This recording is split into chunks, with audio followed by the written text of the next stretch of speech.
Krishna studio চ্যানেলে আপনাকে স্বাগতম। এই অভিলাষ এই ছয় গোসাই প্রভু মোরে করু দয়া, চরণে শরণ নীলামে দাও পদ ছায়া। এই ছয় গোসাই যাবে ব্রজে কৈলাস, রাধা কৃষ্ণের নিত্য লীলা করিলাম প্রকাশ। মনিরানন্দে বল হরি,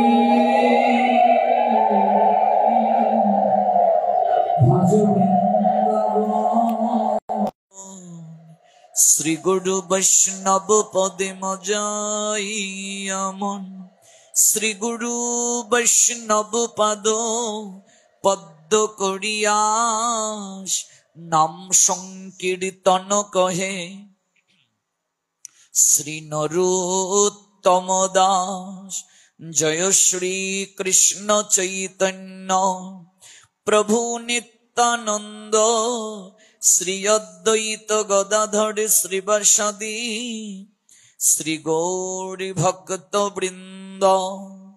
হরে কৃষ্ণ কৃষ্ণ কৃষ্ণ হরে হরে, হরে রাম রাম রাম হরে হরে। হরে কৃষ্ণ কৃষ্ণ কৃষ্ণ হরে হরে, হরে রাম রাম রাম হরে হরে। হরে কৃষ্ণ কৃষ্ণ কৃষ্ণ হরে হরে, হরে রাম রাম রাম হরে হরে।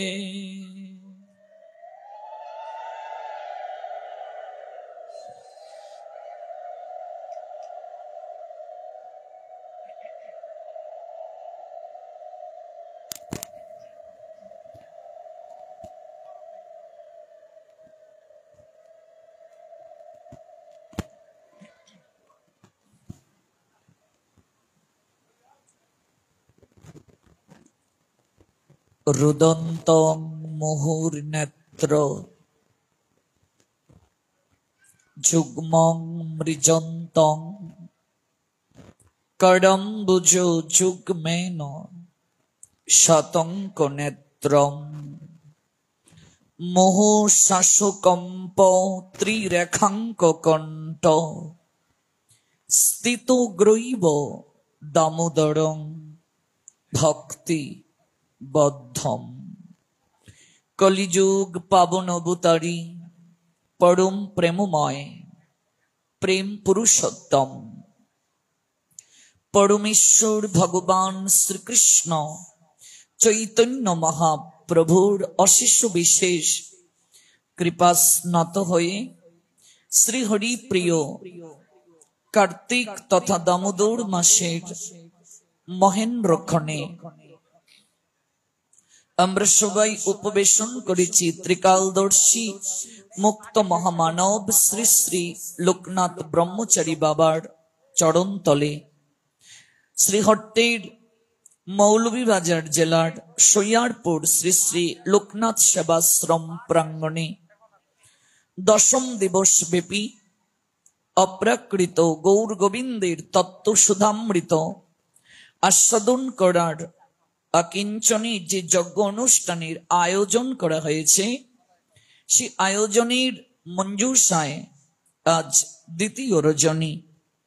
আজকের অপ্রাকৃত হরিবাসর তিথির অহৈতুকী রজনীতে বহুদূর দূরান্ত থেকে অপ্রাকৃত গৌর গোবিন্দের রসতত্ত্ব আস্বাদন করার আকিঞ্চনী যারা এসেছেন, আপনাদের প্রত্যেকের রাতুল আতুল চরণে আমি অভাজন ভক্তিপূর্ণ প্রণাম নিবেদন করছি। জয় জয় সাধুগুরু বৈষ্ণবে প্রীতি প্রেমানন্দে হরি বল।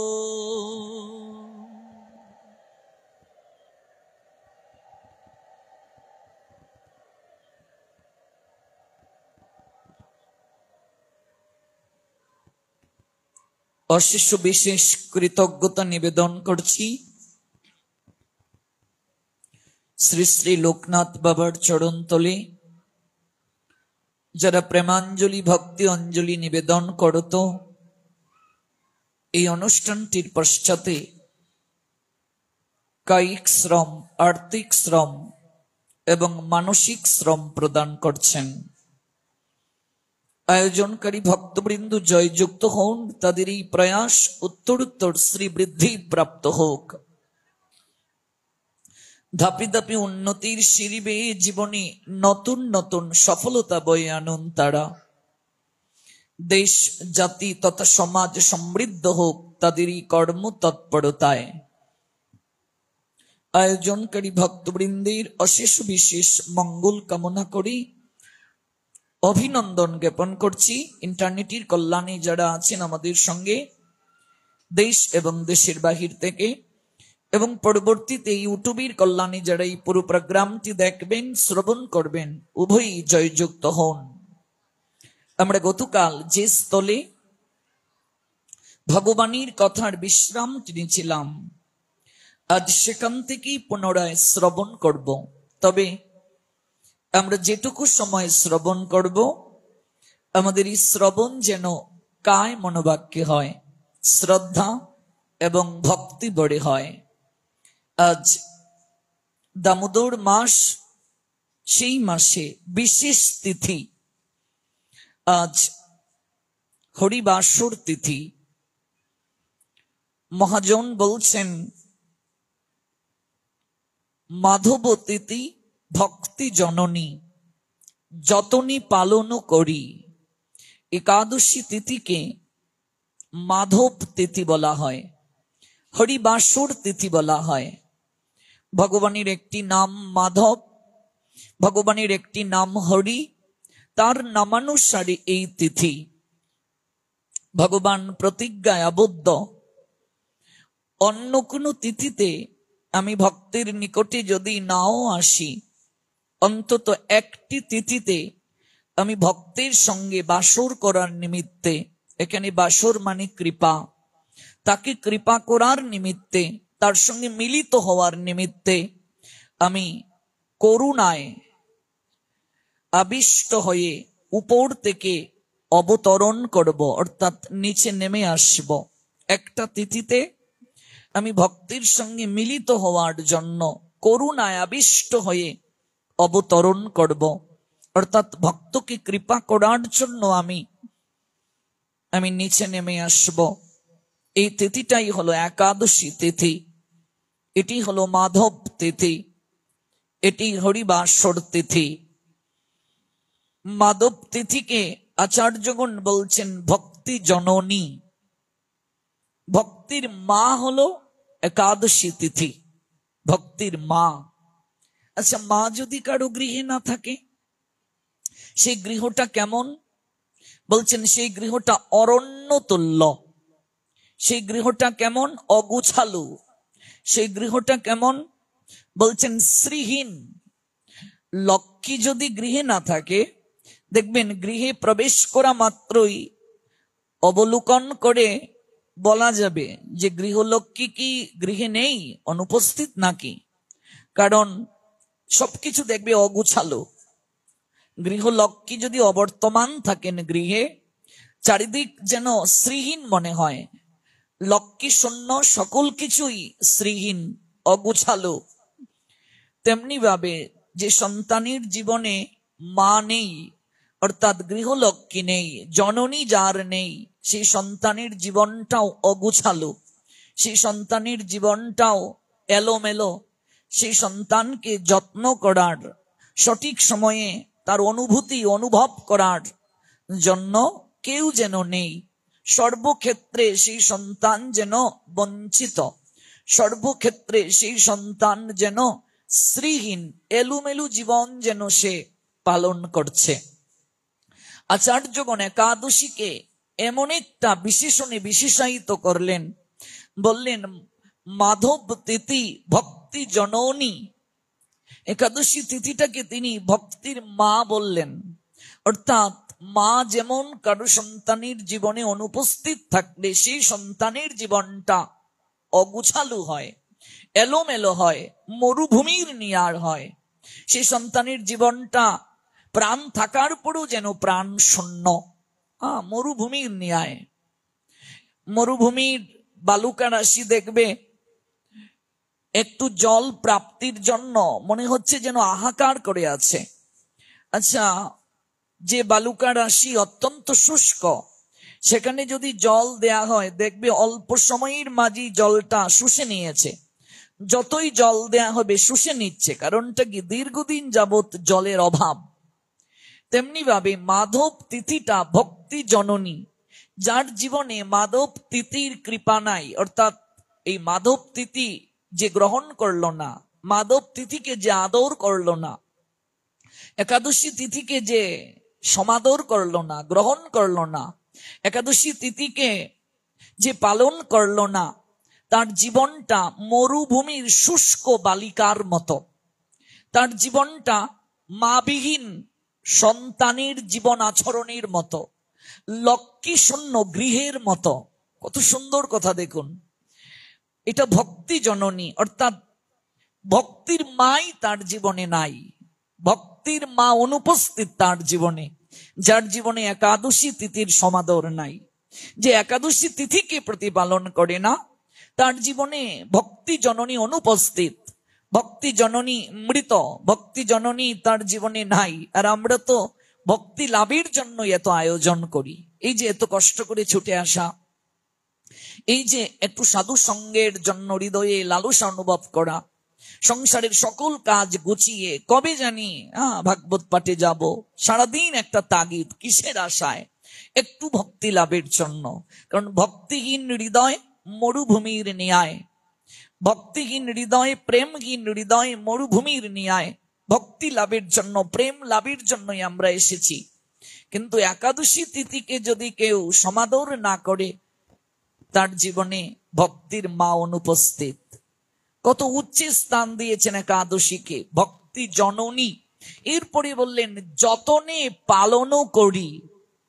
মাকে যেমন যত্ন করতে হয়, সন্তান মাকে যত্ন করবে, মাকে বাৎসল্য রস আস্বাদনের পরিবেশ করিয়ে দেবে। মা যেমন আমাদেরকে ছোটবেলায় তার বাৎসল্য রস আস্বাদন করিয়ে পরিপুষ্ট করেছেন, আমাদেরকে বড় করেছেন। আমরা একটা আচরণ করছি, উচিত নয়, নিষেধ করেছেন, আবার করলাম, অভিমান করেছেন, একটু পর আবার বুকে টেনে নিয়েছেন। একই কথা বারবার বলে, বারবার বুঝিয়ে আমাদেরকে বড় করেছেন, শিখিয়েছেন, জানিয়েছেন। এজন্য মা হলো একটা সন্তানের জীবনের প্রথম গুরু, আদি গুরু হলেন মা। এই জন্য কবি বলছেন মায়ের কাছে প্রথম শেখা বলি। আমাদের প্রথম শিক্ষাটাই হচ্ছে মায়ের কাছে। মায়ের সঙ্গে সন্তানের একটা অভূতপূর্ব সম্বন্ধ আছে, নারীর টান। এই জন্য দেখবে সন্তানের কোনো বিপদ হলে অন্য কেউ যদি মাকে সংবাদ নাও দেয়, মা ভেতর থেকে অনুভব করতে পারেন। মায়ের হৃদয়টা ছটফট করে, সন্তানের আপদে বিপদে মা অনুভব করতে পারেন। মায়ের ভিতরে কে জানি সংকেত দিচ্ছে, তার হৃদয়টা ছটফট করছে। বাৎসল্য প্রেমের শক্তিটা দেখুন। মায়ের কাছে সবাই পরাভূত, পরাভূত মায়ের কাছে। যশোমতী মা গোপালকে যখন বন্ধন করবেন, গোপালকে তিনি যখন বন্ধন করবেন, হাতে লাঠি নিয়েছেন, যে মন্ত্রটা দিয়ে আজকে শুরু করেছিলাম, রুদন্তং মুহুর নেত্র যুগ্মং মৃজন্তং করাম্বুজ যুগ্মেন শাতঙ্ক নেত্রম। বাংলা অর্থটা কি? যিনি জননীর হস্তে যষ্টি দেখে, অর্থাৎ মায়ের হাতে লাঠি দেখে ভয় পেয়ে রুদন করছেন। আচ্ছা ভাবুন তো, অনন্ত কোটি বিশ্ব ব্রহ্মাণ্ডের মালিক যে ভগবান, তার আবার ভয় আছে? সর্বক্ষমতার অধিকারী যে, তার আবার ভয় আছে? যার নাম শুনলে মহাকাল পর্যন্ত দ্রুত গতিতে পলায়ন করে, তারও আবার ভয় হয়? যিনি ভাবগ্রাহী জনার্দন, যাকে বিপদে মধুসূদন নামে আমরা সমাদৃত করেছি, বিপদ তারণ করেন মধুসূদন, ভুজনে জনার্দন, বিপদে মধুসূদন, শয়নে পদ্মনাভ, এক একটা নামে তিনি বিশেষ মর্যাদা প্রাপ্ত হয়ে লীলা বিলাস করছেন। যে জটিলকে তার মা বলেছিলেন যে তুই পাঠশালা যেতে ভয় পাস, একটা লোক তোকে দিয়ে আসবে প্রতিদিন, আমার কাছে বায়না ধরেছিস। আরে তোর দাদাই তো থাকে, যে জঙ্গলটা তুই পাড়ি দিয়ে যাস পাঠশালায়, যে জঙ্গলটার পাশ দিয়ে যেতে তোর ভয় হয়, ওই জঙ্গলটার মাঝেই তো তোর দাদা থাকে, আর তোর দাদার নাম হলো মধুসূদন। যখনই তুই ভয় পাবি তোর দাদাকে ডাকবি মধুসূদন বলে। তাহলে দেখুন, যার নাম শ্রবণ মাত্র ভয় দূরীভূত হয়ে যায়, নাম উচ্চারণ মাত্র ভয় দূরীভূত হয়ে যায়, সেই ভগবান মায়ের হাতে একটা লাঠি দেখে ভয় পাচ্ছেন। আর ভয় পেয়েই সীমাবদ্ধ নয়, সর্বাঙ্গ কাঁপছে, এরকম অঙ্গুলিগুলো কাঁপছে, হার্টবিট ওঠানামা করছে। ভয় পেয়ে আমরা যেমন শ্বাস প্রশ্বাস ঘন ঘন নেই, এরকম এরকম নিচ্ছেন। ভাগবত আচার্যও লিখলেন, একেবারে ধ্যানের মাধ্যমে সম্পূর্ণ কিছু লিখলেন। জননীর হস্তে যষ্টি দেখে রুদন করতে করতে তিনি দীর্ঘ শ্বাস নিচ্ছেন। আর কি করছেন? দুকানি পদ্ম হস্ত দ্বারা বারংবার নেত্রদ্বয়কে মার্জন করছেন। ভয় পেয়ে চোখ দিয়ে জল এসে গেছে, কান্না করছেন। কান্না করলে বাচ্চারা কি করে? এরকম করে। তো গোপাল এরকম এই যে হাত দিয়ে আর অঙ্গুলি দিয়ে এরকম করছেন। আচার্য সত্যব্রত মুনি বললেন তার হস্তটা পদ্মের নিয়ায়, এই যে হাতের তালুটা এটা পদ্মের নিয়ায়, এই হস্ত দ্বারা এই চক্ষুকে এমন করছেন, কসলাচ্ছেন সহজ ভাষায়। তিনি নেত্রদ্বয় মার্জন করছেন, শাস্ত্রের ভাষায় নেত্র শব্দের অর্থ চোখ, চোখগুলোকে মার্জন করছেন তিনি। আর ভীত নয়নে মুহুর্মুহু শ্বাস প্রশ্বাস জনিত কম্প নিবন্ধন, যার কণ্ঠস্থ মুখ তাহার দুদুল্যমান হচ্ছে, বলছেন মুহু শ্বাস কম্প ত্রিরেখাঙ্ক কণ্ঠ, অর্থাৎ বারবার শ্বাস নিচ্ছেন, এরকম করছেন। আর ভয় পেয়ে চোখ দিয়ে জল ঝরছে, চোখ দিয়ে জল ঝরছে। মায়ের হাতের লাঠিটা দেখে তিনি ভয় পাচ্ছেন, আর চোখ দিয়ে তার জল ঝরছে। যার নাম শুনলে মহাকাল দৌড়ে পালিয়ে যায়, জটিলের ভয় দূর হয়ে গেল। জটিল যখন জঙ্গলের পাশ দিয়ে যাচ্ছে, ভয় পেয়ে ডাকছে মধুসূদন, দাদা মধুসূদন ডাকছে, জটিলের ভয় দূর হয়ে যাচ্ছে। আপনি অন্ধকার রাতে কোথাও যাচ্ছেন, আলো নাই, ভয় হচ্ছে, একেবারে পরীক্ষা করে দেখবেন, একটু ভগবানের নামটা করুন তো, দেখবেন আপনি ভয় পাচ্ছেন না, মনে হচ্ছে কে জানি আপনার সঙ্গে আছে। আপনি কোথাও যাচ্ছেন, ভগবানের নামটা করে যান, দেখবেন মনে হবে আপনার সঙ্গে কে জানি আছে, ভয় নেই, ভয় দূর হয়ে গেছে। কারণ গোবিন্দের একটা নাম হলো ভয়হারি জনার্দন। ভয়কে তিনি হরণ করেন, বিপদকে তিনি হরণ করেন। তার নাম শ্রবণ মাত্র ভয় দূর হয়ে যায়, অথচ তিনি ভয় পাচ্ছেন। ভাবা যায়, এটাই তো বাৎসল্য প্রেমরস আস্বাদন। এখানেই তো আমাদের ভগবানের বিশেষত্ব, যে ভগবান সব জায়গায় শক্তিশালী, কিন্তু একটি জায়গায় তিনি বড় দুর্বল। প্রীতির কাছে তিনি দুর্বল, ভক্তির কাছে তিনি দুর্বল। প্রীতি আর ভক্তির ডুরে তাকে বাঁধা যায়, তাকে কান ধরা যায়, তাকে উঠ বস করানো যায়, তার সঙ্গে অহৈতুকী আদান প্রদান করা যায়, রস আস্বাদন করা যায়। জটিল ভয় পেয়ে ভগবানকে ডাকছেন, ডাকছেন নয় কাঁদছেন, ডাকছেন আর কাঁদছেন, দাদা মধুসূদন। এই যে মধুসূদন নামটা এলো, এই মধুসূদন শব্দের অর্থ কি? মধু সুধন, মধু এবং কৈটব নামক অসুরকে গোবিন্দ বধ করেছিলেন। এই জন্য তার নাম হলো মধুসূদন, অর্থাৎ মধু কৈটবকে শোধনকারী, এই জন্য তার নাম মধুসূদন। আরেকটা তাৎপর্য হলো এই জগৎটা হলো মধুচক্র, এই জগৎটা মধুচক্র। মধুচক্র কিভাবে, একটা চমৎকার ব্যাখ্যা দিয়েছেন আচার্যগণ। ব্যাখ্যাটা কি? ব্যাখ্যা হলো একটা লোক পুরানো একটা কুয়ার মাঝে পড়ে গেছে। কুয়া বুঝেন তো, আগেরকার সময়ে জল তোলা হতো, পুরানো কুয়া। এই কুয়ার মাঝে পড়ে গেছে, জল নেই, এখন তো আর কুয়া ব্যবহার হয় না। কোন কোন চা বাগানগুলোতে আমি যখন পাঠ করতে গিয়েছি সেখানে দেখেছি এখনো কুয়া আছে, জল তুলে আমরা স্নান করেছি। তো পুরাতন কুয়া ব্যবহৃত হয় না, জলও নাই, এখানে সে পড়ে গেছে। এবার যখন সে পড়ে যাবে, হঠাৎ একটা ডালকে, গাছের ডালকে ছট করে ধরেছে যেন একেবারে নিচে না পড়ে যায়। এবার সে তাকিয়ে দেখছে যে যে ডালটা সে ধরেছে, গাছের ডাল, একটা কালো ইঁদুর আর একটা সাদা ইঁদুর কটকট করে, ইঁদুরের দন্তগুলো কেমন অত্যন্ত ধারালো, কটকট করে কাটছে, শিকড়টা কেটে দিচ্ছে। বলছে আহা, পড়ে যাব, একটা অবলম্বন পেলাম, ধরেছি, অথচ ইঁদুরগুলো যেভাবে কর্তন করছে একটু পরে উৎপাটিত হয়ে যাবে। ভাবছি আচ্ছা যদি পড়ে যাই দেখি অবস্থাটা কি। দেখছেন না, একদিকে ব্যাঘ্র, একদিকে অজগর সর্প, অর্থাৎ উপায় নাই, ব্যাঘ্র আছে তাকে খাওয়ার জন্য, অজগর সর্প হা করে আছে তাকে খাওয়ার জন্য। বলছি এই কি অবস্থা, সব দিকেই তো বিপদ। ডালটা ধরে রেখেছি, গুল্মটা ধরে রেখেছি, সেখানে নিচে পড়ে যাব বলে এটাও ইঁদুর কেটে দিয়েছে।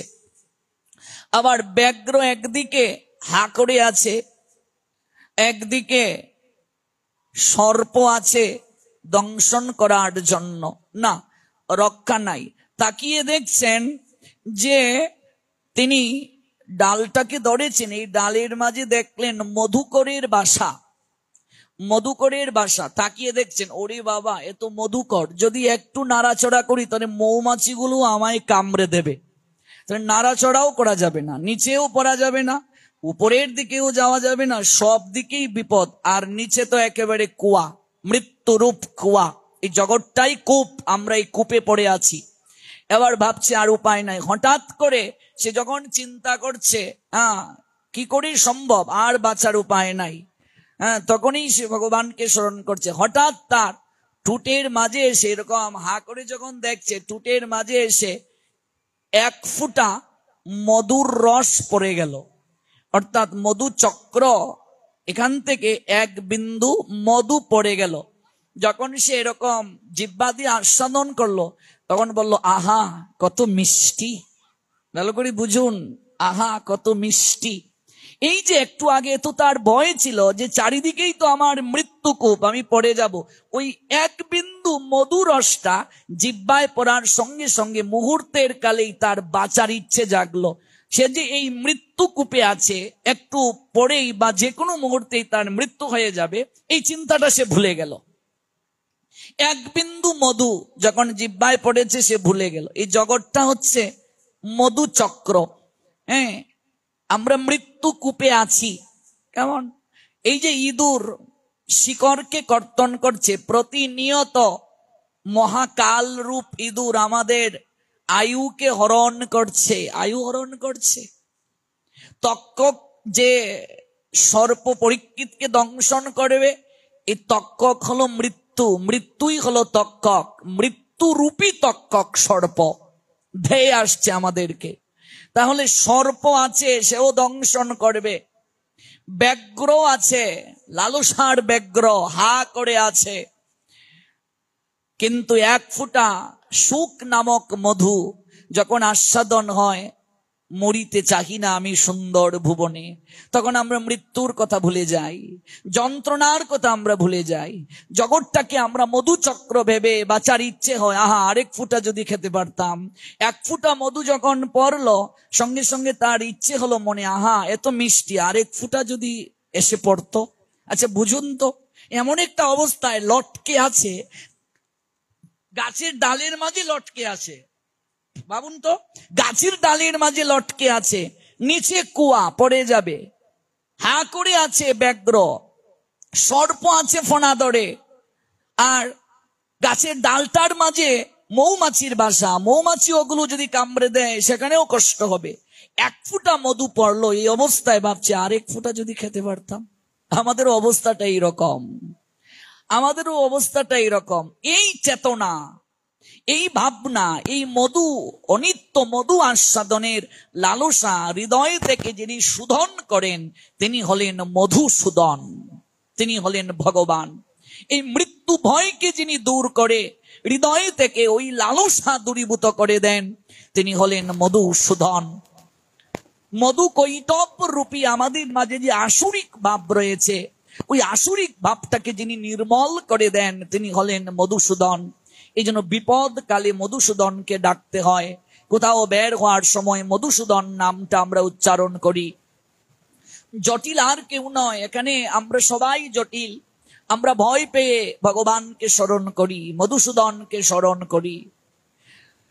ডাকছে আর কাঁদছে সরল সরল জটিল বালক, তার ডাকে ভগবান চলে এলেন। ভগবান চলে এলেন কিশোরের রূপ ধারণ করে, ভগবান কিশোরের রূপ ধারণ করে চলে এলেন। কিরে ভাই, হ্যাঁ কাঁদছিস কেন, ভয় পাচ্ছিস কেন, আমি আছি না, মা বলে দিয়েছে না, চল আমি তোকে পাঠশালায় পৌঁছে দেব। তাহলে ভাবুন, সঙ্গে সঙ্গে ভয় দূর হয়ে গেল। যার ডাকে ভগবান এলেন, ভয় দূর করে দিলেন, আর সেই ভগবান মায়ের হাতে যষ্টি দেখে রুদন করতে করতে দোকানি পদ্মহস্ত দ্বারা বারংবার নেত্রোদ্দয় মার্জন করছেন। ভীত নয়নে মায়ের দিকে বারবার তাকাচ্ছেন। মুহুর্মুহু শ্বাস প্রশ্বাস জনিত কম্প নিবন্ধন করে যার কণ্ঠস্থ মুক্তাহার দুদুল্যমান হচ্ছে, এবং যার উদরে রজ্জুর বন্ধন রয়েছে, উদুকলের মাঝে দড়ি দিয়ে বন্ধন করে রেখেছেন যশোমতী মা, যাকে আবার বলতেও পারছে না, ও মা আমাকে উদুকল থেকে মুক্ত করো। কার্তিক মাসটা শ্রেষ্ঠ কেন দেখুন, প্রতি বছর কার্তিক মাস এসে আমাদেরকে এই সংবাদটা দিয়ে যায়, প্রতি বছর কার্তিক মাস এসে আমাদেরকে এই তত্ত্বটা জানিয়ে যায়। যশোমতী মা গোপালকে উদুকলে বাঁধলেন, এই চিত্রপটটা সামনে রেখে আমরা দীপ দান করি। এই চিত্রপটটাকে আমরা 1 মাস সেবা পূজা করি, অর্চন করি। প্রত্যেকটা মুহূর্তে ওই চিত্রপটের দিকে তাকালে আমাদের চিত্তে এই চেতনাটা জাগ্রত হয়। গোপাল যেন বলছেন, আমি আমি প্রেমে পরাধীন, আমি ভক্তাধীন, আমি প্রেমের বাঁধনে বন্ধন স্বীকার করি। যশোমতী মা বাৎসল্য প্রেমের দড়ি দ্বারা আমায় বাঁধলেন, তুমি কবে তোমার প্রেমরজ্জু দ্বারা আমায় বন্ধন করবে? ভাগবত আচার্যগণ বললেন, যতদিন পর্যন্ত আপনি, যতদিন পর্যন্ত আমি প্রেমরজ্জু দ্বারা, রজ্জু মানে দড়ি, প্রেমরজ্জু দ্বারা যতদিন পর্যন্ত আমি গোবিন্দকে বাঁধতে না পারবো, ততদিন পর্যন্ত এই সংসার রূপ ত্রিতাপ দুঃখের দড়ি আমাকে বেঁধে রাখবে। যতদিন পর্যন্ত প্রেম ভক্তির ডুরে গোবিন্দকে আমি বাঁধতে না পারবো, ততদিন পর্যন্ত এই সংসারের বন্ধন আমার দূর হবে না। এই কার্তিক মাস প্রতি বছর এসে আমাদের এই শিক্ষাটা দিয়ে যায়, তুমি কবে বাঁধবে, তুমি কবে তাকে বাঁধবে গো, কবে তুমি তাকে বাঁধবে? প্রতি বছর কার্তিক আসে, প্রতি বছর কার্তিক যায়, আমরাও নিয়ম পালন করি, কিন্তু এই নিয়মটাই কার্তিক মাসে ভজন করে সীমাবদ্ধ রাখা যাবে না। সবচেয়ে বড় কথা হলো আমি কতটা অগ্রসর হতে পারলাম, আমি কতটা গোবিন্দের সঙ্গে সম্পর্ক স্থাপন করতে পারলাম, আমি কতটা প্রেমের দ্বারা তাকে পরাভূত করতে পারলাম। এটি হচ্ছে মুখ্য কথা, এটি হচ্ছে মূল আশ্চর্য বিষয়। ভগবান বন্ধন স্বীকার করেন, ভগবান পরাধীন হন, ভগবান পরাভূত হন, এটা কি কখনো ভাবা যায়? করাম্বুজ যুগ মেন নেত্র যুগমৃজন্তং ভাবুং, ভাবা যায়? ভগবান কাঁদেন, যিনি জগৎ সংসারকে বেঁধে রাখেন, আধ্যাত্মিক আদি ভৌতিক আদি দৈবিক দড়ি দ্বারা যিনি বেঁধে রাখেন, তিনি আজ বাধা, তিনি কাঁদেন। তাকে উদুকলে যখন বেঁধে রাখলেন মা, বলাই এসেছেন, লাঙ্গল কাঁদে, উদুকলের পাশেই লাঙ্গলটা রাখলেন। ভগবান বলাই দাদাকে দেখে হাতটা এমন করে দেখিয়ে বলছে, ভাই এ ভাই আমায় একটু ছেড়ে দে, এরকম ইঙ্গিত করছে, আমায় একটু ছেড়ে দে, ইশারা করছেন, মুখ দিয়ে বলছেন না, কারণ যদি মা আবার শুনে এসে দেবে, এই জন্য হাত দিয়ে এরকম বলছে। বলাই দাদা বলে এরকম এরকম ইঙ্গিত করছেন। ভাগবত এরকম একটা ইঙ্গিত প্রসঙ্গ আমাদেরকে এনেছেন, হাত দেখিয়ে বলছেন একটু ব্যবস্থা করুন, আর কত বাধা থাকবো।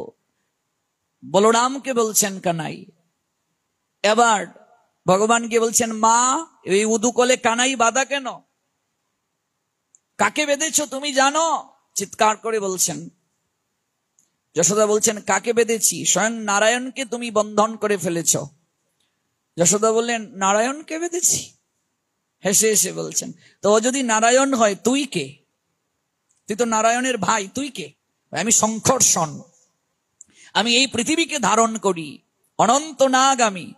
বললেন, তাহলে ভালো, একজন নারায়ণ আর একজন সংকর্ষণ, তাহলে আর কোনো ঘর পেলি না? সব ভগবান আমার ঘরে এসে মরলি, আর কোনো ঘর পেলি না? ওরে রোহিণী, আমার ঝাড়ুটা কোথায়?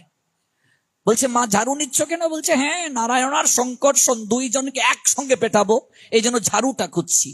এবার ঝাড়ুটা হাতে নিয়ে যখন বলরামের দিকে ছুঁড়ে মারলেন, বলরাম বলছেন, কানাই তুই তুই তোর শাস্তি ভোগ কর, আমি যাই।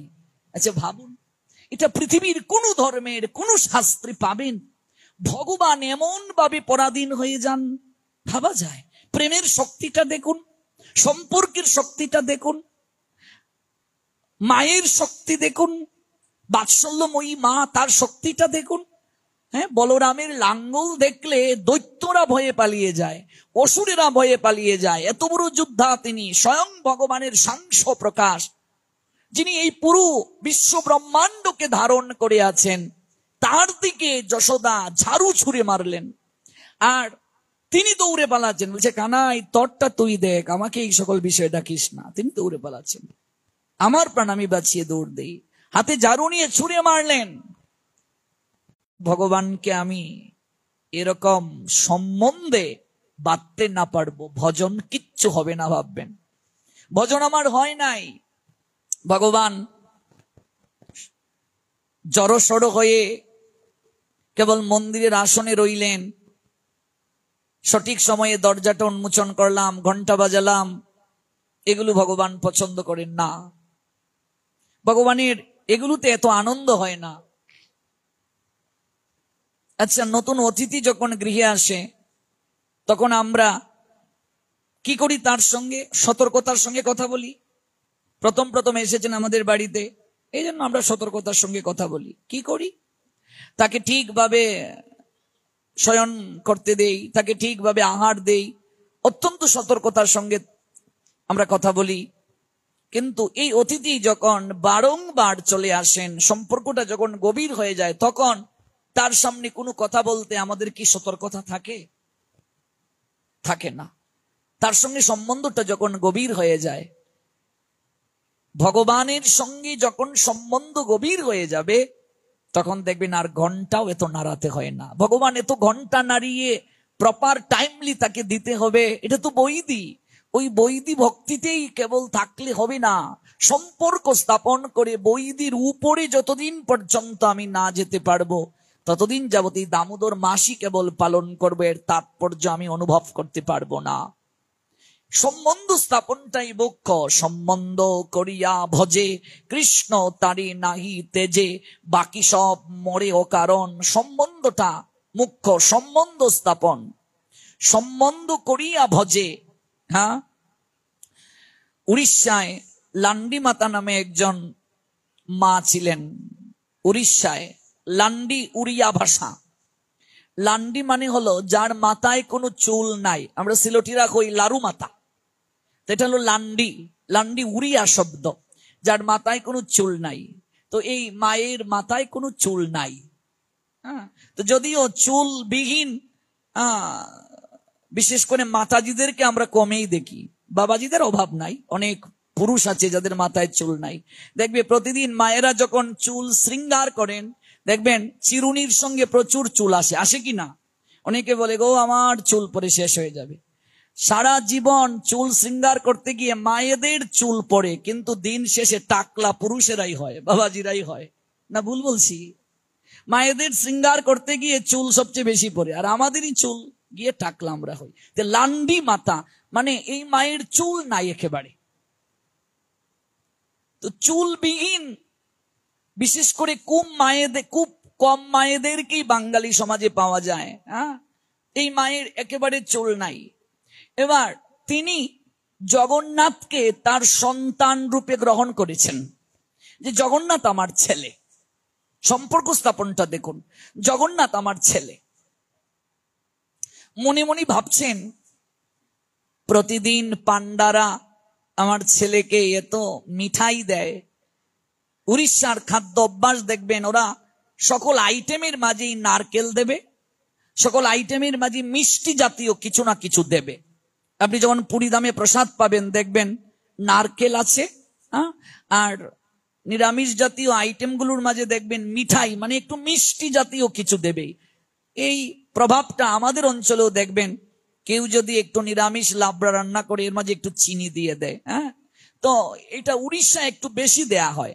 তো ভাবছেন এত মিষ্টি দেয়া হয়, আর 56 ব্যঞ্জনাদি এত কিছুর মাঝে এত মিঠাই। তো আমার ছেলেটা এই মিষ্টি খেতে খেতে একেবারে উৎসন্নে যাচ্ছে। যদি একটু তাকে তিক্ত কিছু খাওয়ানো হতো আমার মনে হয় ভালো থাকতো। যদি তার শুল হয়ে যায়, পেটের মাঝে শুল হয়ে যায়, ব্যথা হয়ে যায়, এই জন্য লান্ডি মাতা ভাবলেন একটু নিম পাতা বেটে আমার ছেলেটার জন্য নিয়ে যাব। আচ্ছা, আর পেলেন না? বলুন, নিম পাতা বেটে তিনি নিয়ে যাবেন লান্ডি মাতা। এবার এই লান্ডি মাতা একটু নিম পাতা বেটে মাটির পাত্রের মাঝে, এখনো দেখবেন উড়িষ্যায় জগন্নাথ ধামে মাটির পাত্রে সব হয়, মাটির হাঁড়িতে রান্না। মাটির হাঁড়িতে রান্না সবচেয়ে উত্তম। গবেষণায় দেখা গিয়েছে মাটির কলসিতে জল রাখা সবচেয়ে ভালো। মাটির হাঁড়িতে রান্না, মাটির কলসিতে জল। আমাদের গুরু মহারাজ বলেন যে মাটির কলসিতে জল রাখবে। মাটির কলসিতে জল রাখলে শীতল থাকে জল। মাটির ঘরে দেখবে এখনো ঠান্ডা থাকে, যদিও এগুলো আস্তে আস্তে বিলুপ্ত হয়ে যাচ্ছে। তো মাটির পাত্রে এখনো দেখবেন আমরা মহাপ্রভুকে ভোগ দিলে, বৈষ্ণব সেবা করলে আমরা বাজার থেকে মাটির পাত্র কিনে নিয়ে আসি, কেমন? তো মাটির পাত্রেই এখনো এটা রীতি, উড়িষ্যাদের রীতি, ওরা মাটির পাত্রে ভোগ দেবে। এবং আপনারা জানেন নিশ্চয়ই একটা পাত্র একবারই ব্যবহার করা হবে।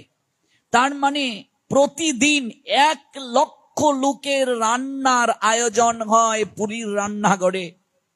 এটা গিনিস ওয়ার্ল্ড বুকে লেখা আছে। পৃথিবীর সবচেয়ে বড় রান্নাঘর হলো পুরীর জগন্নাথের রান্নাঘর। 1 লক্ষ লোকের রান্না হয় এবং সেখানে অন্নপূর্ণা দেবীর কৃপায় রন্ধন হয়। শাস্ত্রে লেখা আছে অন্নপূর্ণা দেবী স্বয়ং রান্না করেন। যারা জাননি তাদের কাছে এগুলো কাকতালীয় মনে হতে পারে, কিন্তু আমি নিজে দেখে এসেছি। একটা হাঁড়ির উপর আরেকটা হাঁড়ি বসানো হয়, তারপর আরেকটা হাঁড়ি, সবার উপরের হাঁড়িটা আগে রান্না হয়ে যায়। এটা কি করে সম্ভব? নিচে যদি আগুন দেয়া হয় তো নিচেরটা তো আগে রান্না হওয়ার কথা, কিন্তু সবচেয়ে উপরের হাঁড়িটা আগে রান্না হয়ে যায়। একটার উপরে আরেকটা, তারপর আরেকটা, তারপর আরেকটা, এরকম অনেক হাঁড়ি বসানো হয়। সবচেয়ে উপরের হাঁড়িটা আগে রান্না হয়। জগন্নাথ ধামে এমন কিছু কিছু ঘটনা আছে, এত অলৌকিক, বিজ্ঞানও মেলাতে পারে নাই। এটা ধারণা করা যায় না, চিন্তা করে বের করা যায় না, উপলব্ধি করা যায় যে না, এখানে অলৌকিক একটা কিছু আছে। স্বয়ং এখানে অন্নপূর্ণা দেবী কৃপা করে রন্ধন কার্য সম্পাদন করেন। একটা মাটির পাত্র একবারই ব্যবহার করা হয়। যে উনুনে রান্না হয়, যে হাঁড়িতে রান্না হয়, একটা মাটির হাঁড়ি একবারই ব্যবহার করা হয়। তার মানে শত শত লোক আছে যারা কেবল এই সেবাটাই নিয়েছে, জগন্নাথের জন্য হাড়ি তৈরি করবে, পাত্র তৈরি করবে, ওদের আর কোনো সেবা না। একটাই সেবা, কেবল মাটির পাত্র তৈরি করবে, মাটির হাড়ি তৈরি করবে। যারা সবজি আমানি করবে তাদের একটাই সেবা, সবজি আমানি করবে। যারা নিচ থেকে জল তুলবে, কিছু পান্ডা, তাদের দায়িত্ব আছে কেবল জলই তুলবে, এবং জলও যে তুলবে সেখানেও মাটির পাত্র দ্বারা জল তোলা হবে। সকল কিছু মাটির পাত্র দিয়ে ব্যবহার করা হয়। তো মাটির পাত্রে লান্ডি মাতা নিম পাতা বেটে তিনি মন্দির অভিমুখী হলেন। গিয়ে পান্ডাকে বলছেন, একটু আমায় ভিতরে প্রবেশ করতে দাও। পান্ডা অবাক হয়ে গেছে, কি ব্যাপার, মাথায় চুল নাই একটা মা, এই তুমি যাচ্ছ কোথায়? বলছে আমার ছেলের কাছে। তোমার ছেলে? কে তোমার ছেলে? বলছে হয়তো কোনো পূজারীর মা হতে পারে, কারণ সেখানে তো অনেক পূজারী। যিনি সেবায় ছিলেন তখন তিনি বলছেন তোমার ছেলেকে?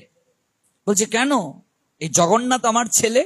এবার হেসে হেসে বলছেন, জগন্নাথ তোমার ছেলে? পাগলি কোত্থেকে এলো, কি নিয়ে এসেছ? বলছে আমার ছেলের জন্য নিম পাতা বেটে নিয়ে এসেছি। বলছে আর খাবার পেলি না, নিম পাতা নিয়ে এসেছি ছেলের জন্য? হ্যাঁ, আমাদের জগন্নাথ জগতের নাথ, জগতের অধিপতি, তার কিসের অভাব?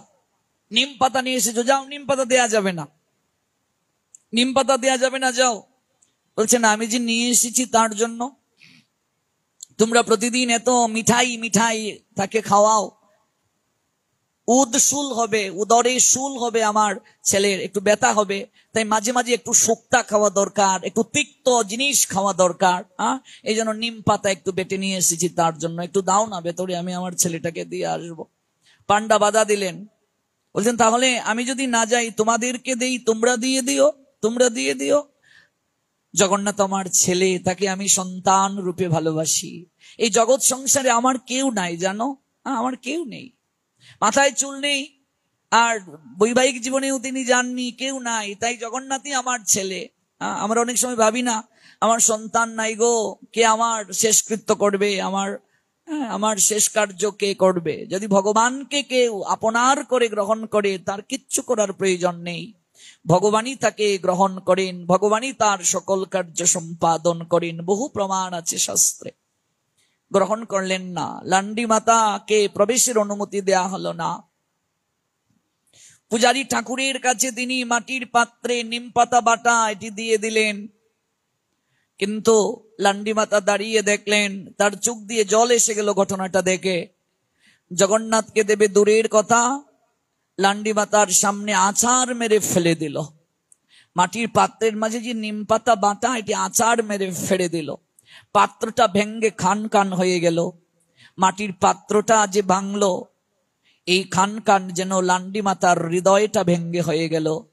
নয়ন থেকে ঝরঝর করে অশ্রু ঝরতে শুরু করলো, আর বলল, জগন্নাথ আমি তোর জন্য নিম পাতা নিয়ে এলাম বাবা, আমি তোকে খাওয়াতে পারলাম না, তোর সেবককে আমি দিলাম, তুই করে বলছেন, ছেলে রূপে গ্রহণ করেছেন তো, আর এইভাবে ফেলে দিল, খান খান হয়ে গেল পাত্রটা। কাঁদতে কাঁদতে তিনি মন্দির থেকে বের হয়ে গেলেন। আমি আর আসবো না, আমি আর কোনোদিন আসবো না, তুই রাজাদিরাজ, তুই জগদীশ্বর, যেখানে মা এসে সন্তানের সঙ্গে দেখা করতে গেলে অনুমতির প্রয়োজন হয়, আমি সেই সন্তানের আর মা হতে চাই না। কথাটা কি বলে গেছেন? যেখানে মায়ের বাধা হয় সন্তানের সঙ্গে দেখা করতে, যে সন্তানের সঙ্গে মা দেখা করতে অনুমতি নিতে হয়, যে সন্তানের সেবা করতে গিয়ে মাকে প্রবেশ করতে হয় না, সেই সন্তান আমার চাই না। আমি এমন সন্তানের মা হতে চাই না, যে সন্তানের কাছে মা অপমানিত হয় অথচ সন্তান কিছু বলে না। আমি আর সেই সন্তানের মা হতে চাই না। আজ থেকে আমি জানবো আমার সন্তান মরে গেছে, আমি নিঃসন্তান, আমি সন্তানহীনা, আমার কোনো জগতে সন্তান নাই।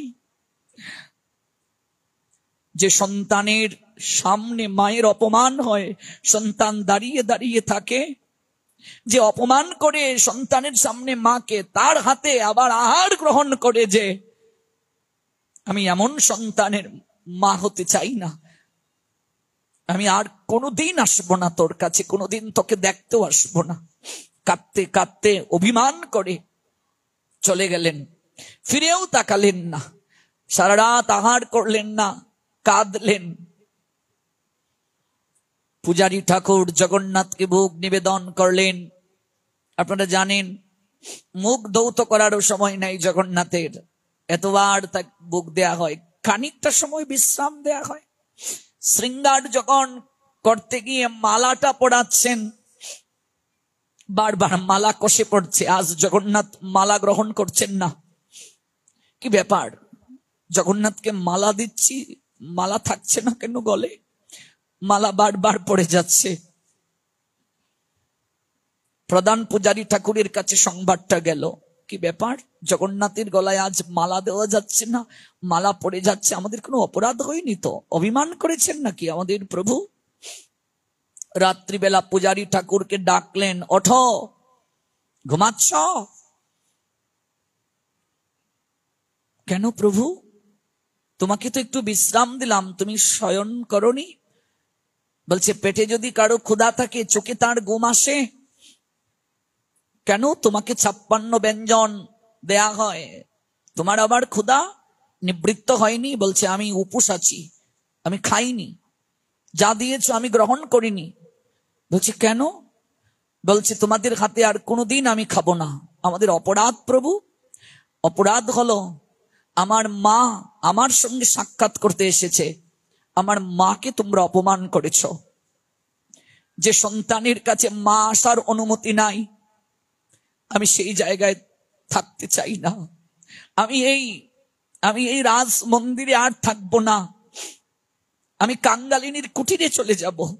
আমি এই রাজ মন্দিরে থাকতে চাই না, যেখানে আমার সন্তানের সঙ্গে মায়ের ব্যবধান থাকে, ঢুকতে বাধা দেয়া হয়। প্রেমার ভক্তি মাখিয়ে আমার মা আমার জন্য নিম পাতা বেটে নিয়ে এসেছে, সেই নিম পাতাটা আমায় দিতে দেয়া হয়নি, তাকে ঢুকতে দেয়া হয়নি। কান্না করে করে মাটির পাত্রের মাঝে নিম পাতা বাটা হাতে তুলে দেয়া হলো, তোমাদেরই একজনের হাতে।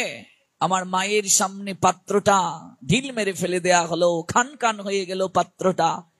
শুধু মাটির পাত্র ভেঙ্গে খান খান হয়নি, আমার মায়ের হৃদয়টা ভেঙ্গে খান খান হয়ে গেছে।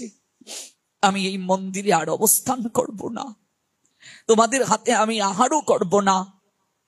যদি আমার মাকে উপযুক্ত সম্মান দিয়ে পালকিতে চড়িয়ে, উপযুক্ত সম্মান দিয়ে গলে পুষ্পমাল্য দান করিয়ে আরতির দ্বারা বরণ করে তাকে এই শ্রীমন্দিরে যথাযোগ্য মর্যাদা প্রদান করা হয়, তাহলেই আমি এই আসনে উপবেশন করব, নতুবা আজই আমি মন্দির ছেড়ে বের হয়ে যাব। আমি মন্দির ছেড়ে বের হয়ে যাব যদি যথাযোগ্য মর্যাদার সঙ্গে পালকিতে চড়িয়ে আমার মাকে আনয়ন না করা হয়, আরতি দ্বারা মাল্যদান করে তাকে বরণ না করা হয়। কারণ গলে মাল্যদান আর আরতি, এটি হলো সনাতন শাস্ত্রে সর্বশ্রেষ্ঠ সম্মান, এর উপরে আর সর্বশ্রেষ্ঠ সম্মান হতে পারে না। অতিথি মানেই তো নারায়ণ সদৃশ। যে কোনো অতিথি আমাদের গৃহে এলে দেখবেন আমরা তাকে প্রদীপ দ্বারা আরতি করে গ্রহণ করি, আমরা একটা মালা তার গলে পরিয়ে দিই। এমনকি অন্য ধর্মাবলম্বীও যদি কেউ আমাদের কোনো অনুষ্ঠান দিতে আসে,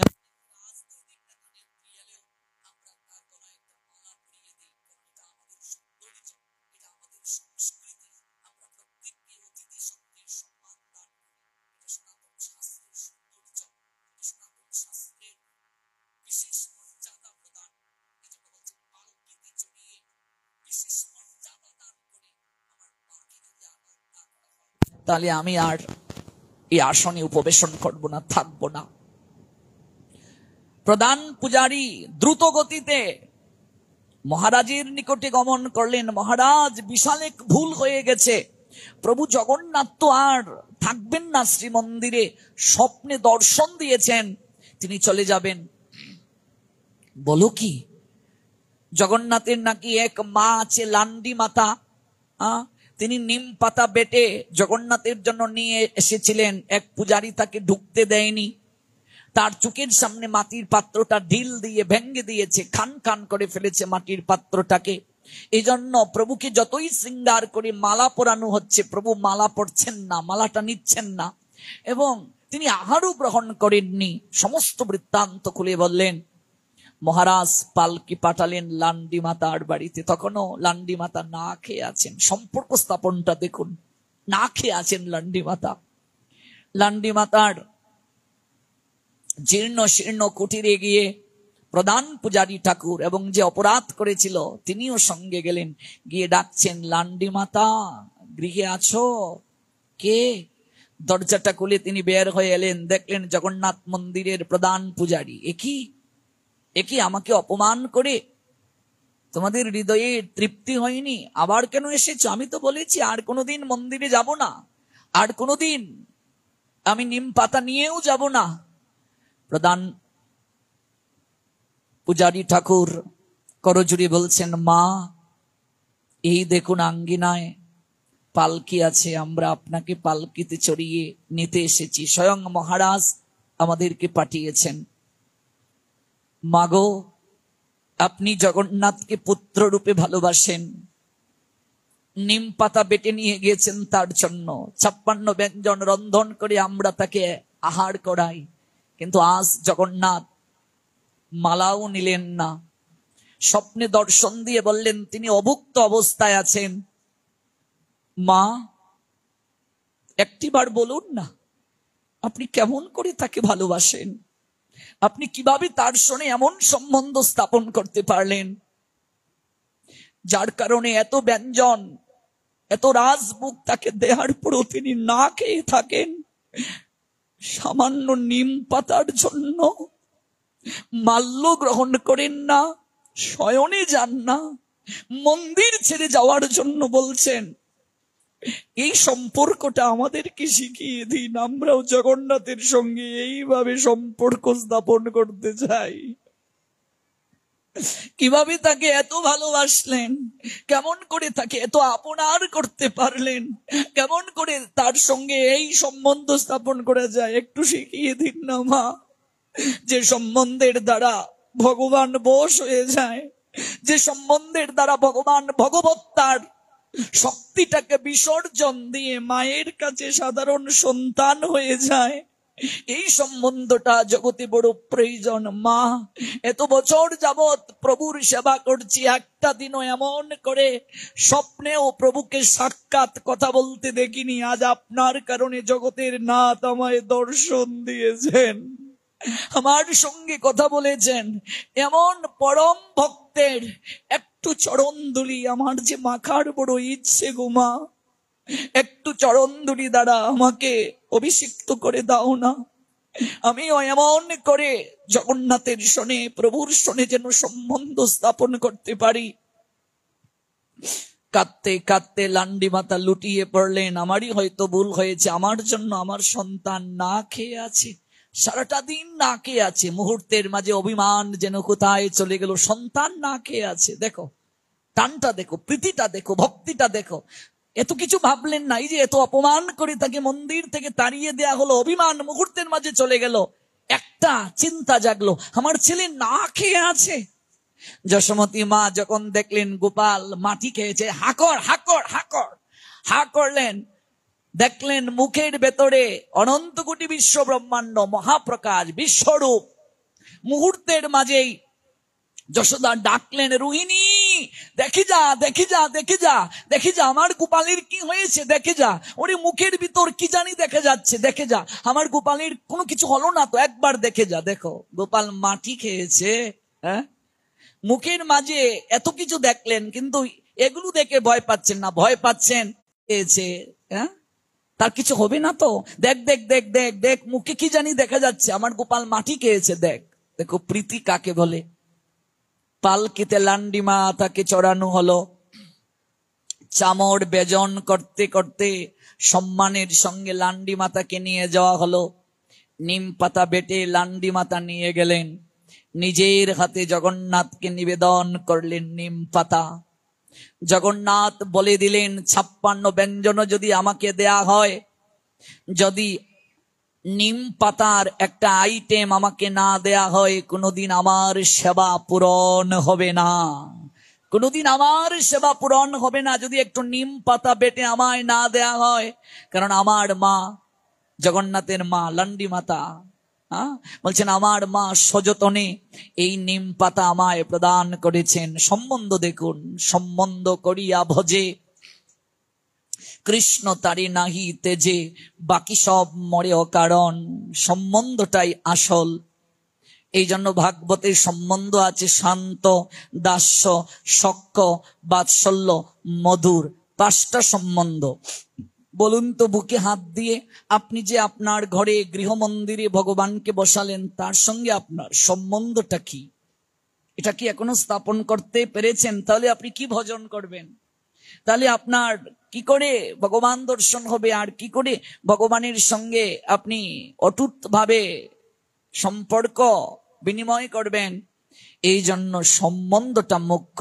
এটাই গুরুদেবের কাছ থেকে শিখে নিতে হবে সর্বপ্রথম, যে গুরুদেব কেমন করে তাকে ভজন করব। আমরা কি কখনো গুরুদেব এলে তার কাছে এটা জিজ্ঞেস করি, গুরু মহারাজ ভজনটা কিভাবে করব, কোন সম্বন্ধে ভজন করব? আমাকে দীক্ষা যে দেয়া হলো, এটা কোন দীক্ষা? বীজ মন্ত্রগুলো যে দেয়া হলো, এটার সঙ্গে সম্বন্ধ কি? এটি আগে জানতে হবে। যে আমি ভগবানকে আমার ঘরে বসালাম, সেই ভগবান আমার কে? ভগবান আমার কে? তিনি কি আমার সখা? বন্ধু কি তিনি আমার? যদি বন্ধু হন তাহলে সখ্য সম্পর্কে ভজন। গৌরীদাস পণ্ডিত সখ্য সম্বন্ধে ভজন করেছেন। এই গৌরীদাস পণ্ডিত এই ছিলেন সুবল, ব্রজের সখা।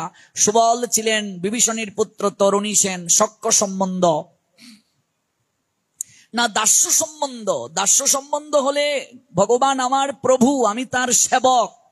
প্রায় সবাই এই সম্বন্ধটাই করেন, যে তিনি আমার প্রভু, আমি তার দাস। তাহলে এই সেবাটা হবে হনুমানের ন্যায়, দাস্য সম্বন্ধ।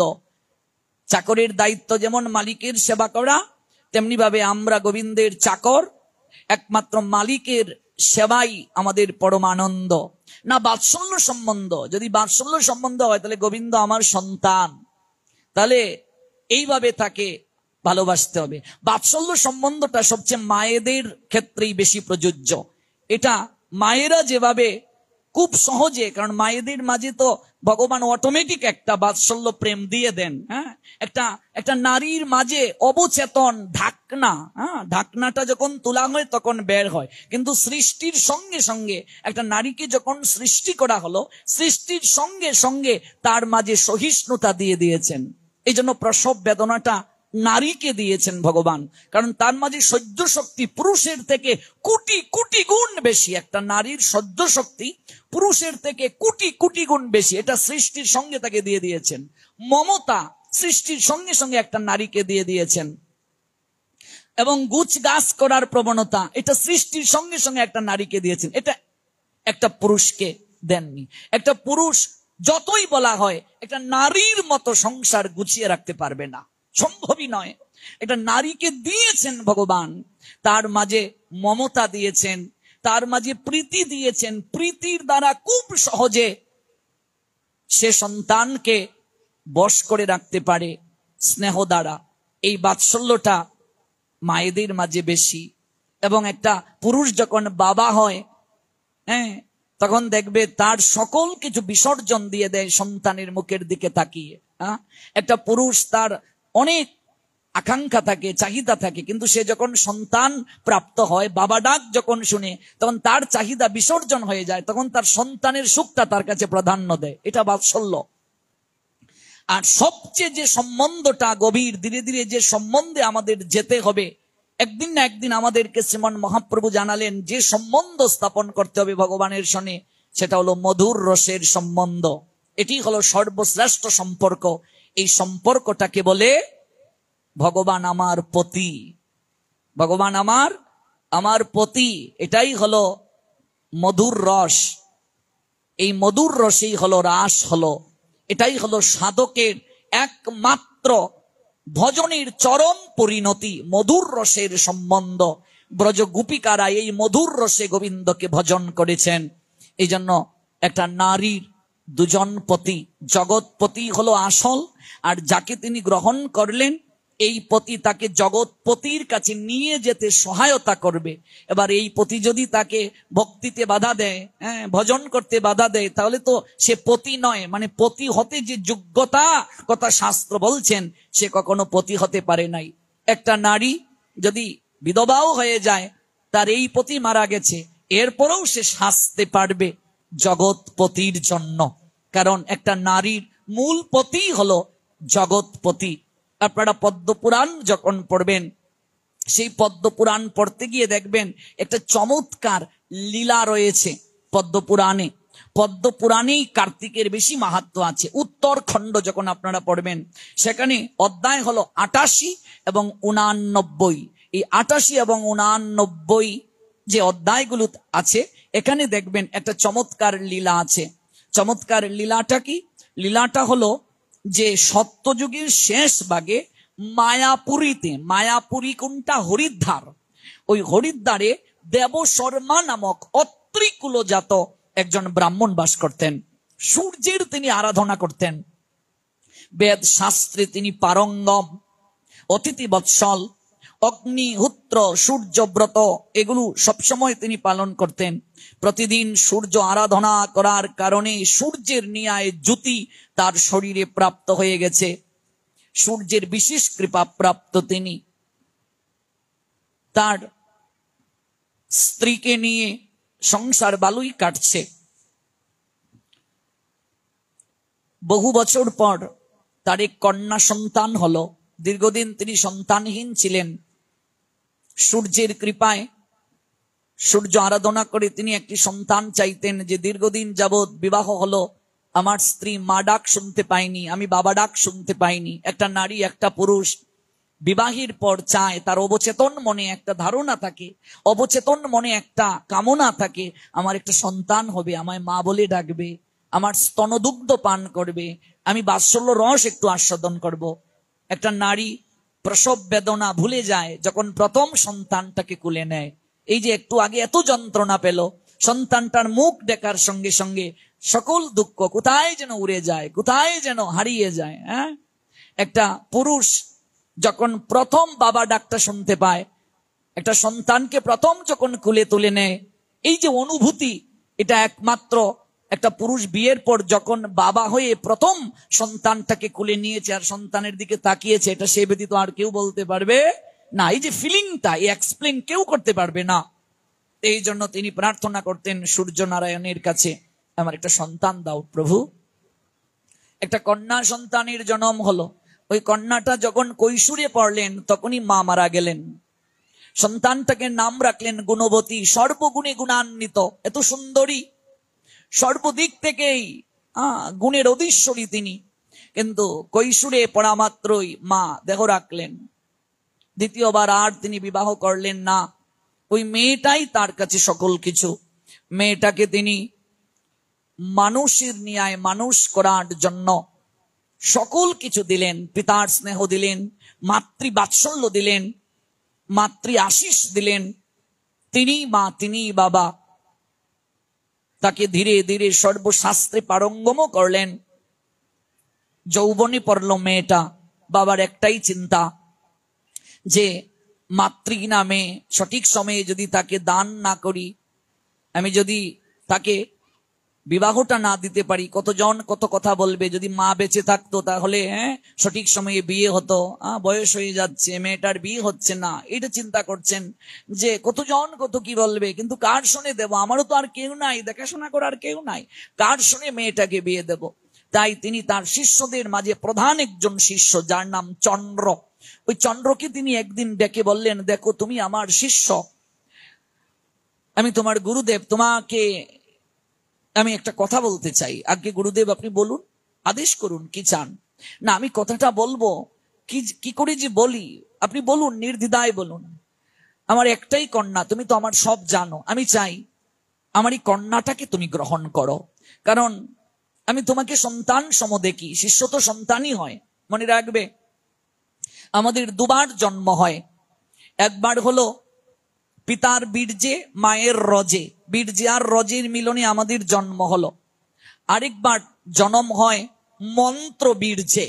গুরুদেব যখন দীক্ষা দেন তখন আমাদের দ্বিতীয় জন্ম হয়। ভক্তমাল গ্রন্থে একটা চমৎকার লীলা আছে যে কেউ যদি যথাযোগ্য সদ্গুরুর চরণ থেকে, সদ্গুরু মানে তত্ত্বদ্রষ্টা গুরু, তত্ত্বদ্রষ্টা পরম্পরাযুক্ত আচরণশীল সদ্গুরুর কাছ থেকে যদি কেউ দীক্ষা নেয় এবং মহাপাপীও যদি দীক্ষা গ্রহণ করে তত্ত্বদ্রষ্টার নিকট থেকে, যেদিন গুরুদেব দিল তার আগে যত পাপ কার্য থাকবে সকল কিছুই তার নির্মূল হয়ে যাবে, মানে তার দ্বিতীয়বার আবার জন্ম হয়ে যাবে। এই জন্য গুরুদেব তাকে আবার নতুন নাম দান করেন, গোত্র দান করেন। মনে রাখ, দীক্ষার পরে তার আবার গোত্র পরিবর্তন হয়। এই যে আমরা দীক্ষা পেলাম, আগে ছিল আমাদের আলম্বায়ন গোত্র, এখন এই বিষ্ণু মন্ত্রে দীক্ষার কারণে আমাদের অচ্যুত গোত্র হলো। যেমন আমার পারিবারিক নাম রাহুল, কিন্তু আজ নাম দিয়েছেন। এই যে নব নাম, নব জন্ম, নবগোত্র প্রাপ্তি, যথাযোগ্য একজন তত্ত্বদ্রষ্টার নিকট থেকে যদি কেউ এই কৃপাটা প্রাপ্ত হতে পারে, তার পূর্বের সকল কিছু নস্যাৎ হয়ে যায়, তার দ্বিতীয় আবার জন্ম হলো। এই জন্মটা হলো মন্ত্র বীর্যের দ্বারা। এই জন্য যথার্থ যিনি গুরু তিনি এরকম চিন্তা করেন। কি চিন্তা করেন? চিন্তাটা হলো যে আমি যে সন্তান নিলাম তা আমার জায়গা আছে কিনা, আমি তাকে মানুষ করতে পারবো কিনা, আমি যদি আরেকটা সন্তান নেই তাহলে আমি তাকে মানুষ করতে পারবো কিনা। যথার্থ গুরু ও দীক্ষার সময় চিন্তা করবেন যে আমার 1000 শিষ্য আছে, আমি যে আরো শিষ্য গ্রহণ করব, আমি যে আরো সন্তান নেব, আমি তাকে যথাযোগ্য মানুষ করতে পারবো কিনা, কৃষ্ণ প্রেম ভক্তি দান ভগবানের সন্তান এই গ্রহণ করেছেন, শিষ্যের নাম পর্যন্ত তারা জানেন না। আপনি দেখবেন এগুলো আছে, আমরা তো সারা বাংলায় ঘুরি। এবার যে গুরুদেব শিষ্যের নাম জানেন না, কিংবা শিষ্যের সনে সেই গুরুদেবের সম্বন্ধ হলো না, তার মানে দীক্ষাই প্রাপ্ত হয়েছে, মন্ত্র প্রাপ্ত হয়েছে, সংস্কার প্রাপ্ত হয় নাই। এই জন্য শাস্ত্র বলছেন বীর্যজাত সন্তান মৃত্যুর সঙ্গে সঙ্গে সম্বন্ধ নষ্ট করে ফেলে। মানে আমাদের যখন মৃত্যু হয়ে যাবে তখন যে পিতামাতার কুল আলো করে আমরা এলাম তাদের সঙ্গে আমাদের আর কোনো সম্বন্ধ থাকবে না। থাকবে গো, আমরা কেউ কাউকে আর চিনব না। প্রমাণ, শ্রীবাসীর পুত্র যখন মরল, শ্রীবাসীর স্ত্রী কান্নাকাটি করছেন, মালিনী দেবী এত কান্নাকাটি করছেন, গৌরহরি তার এই দুর্দশা দেখে বললেন, মালিনী তুমি কি আবার চাও তোমার পুত্রকে ফিরে পেতে? কেঁদে কেঁদে মালিনী দেবী বলেছিলেন, কেনা চায় তার হারানো পুত্র আবার ফিরে আসুক, তাকে আবার মা বলে ডাকুক। এই বলে গৌরহরি শিবাসীর পুত্রের ললাটে আলতু করে পরশ বলিয়ে দিয়েছিলেন।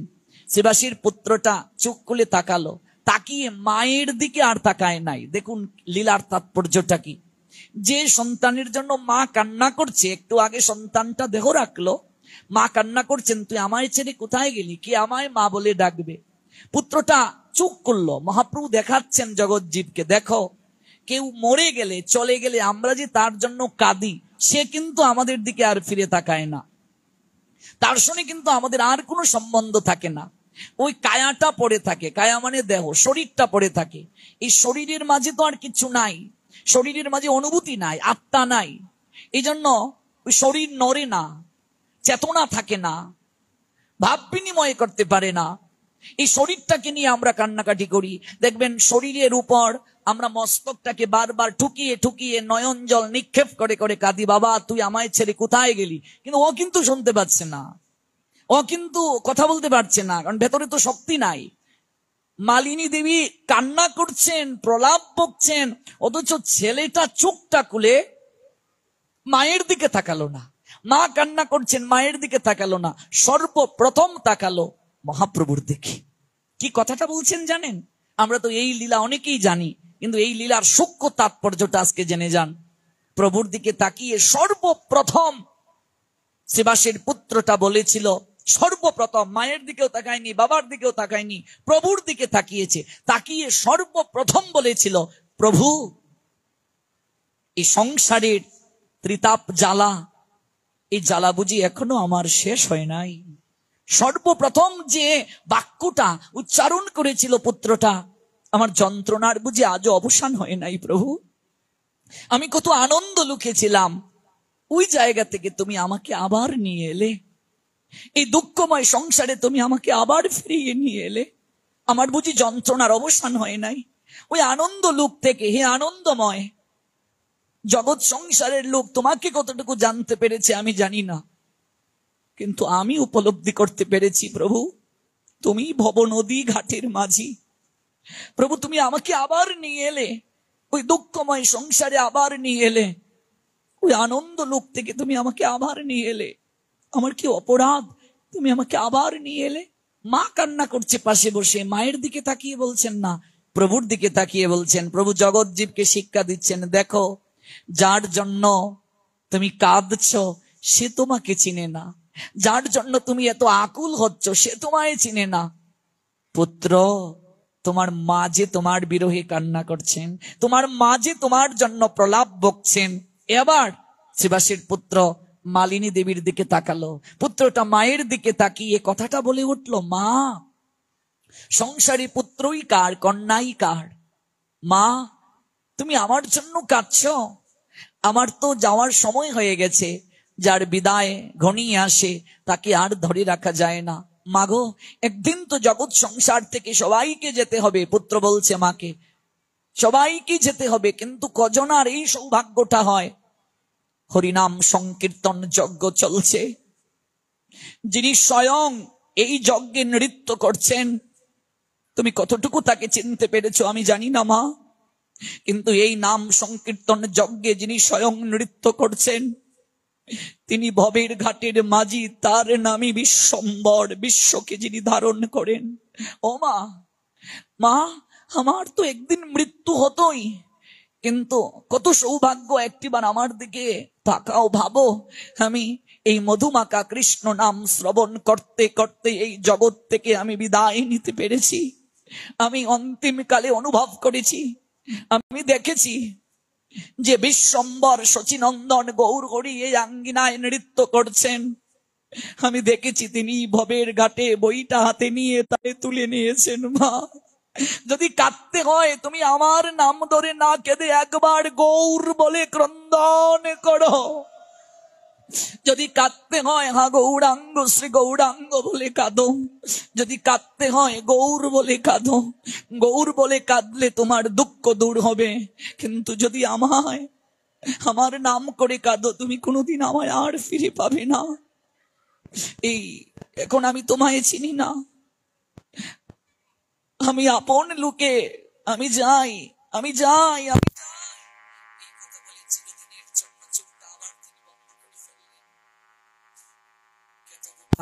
কেতব কুমার, অতীব বিচিত্র এই মায়ার সংসার, কোথা হতে আসিয়াছ তুমি বা কাহার, ভাব করো ভাই এই তত্ত্বসার।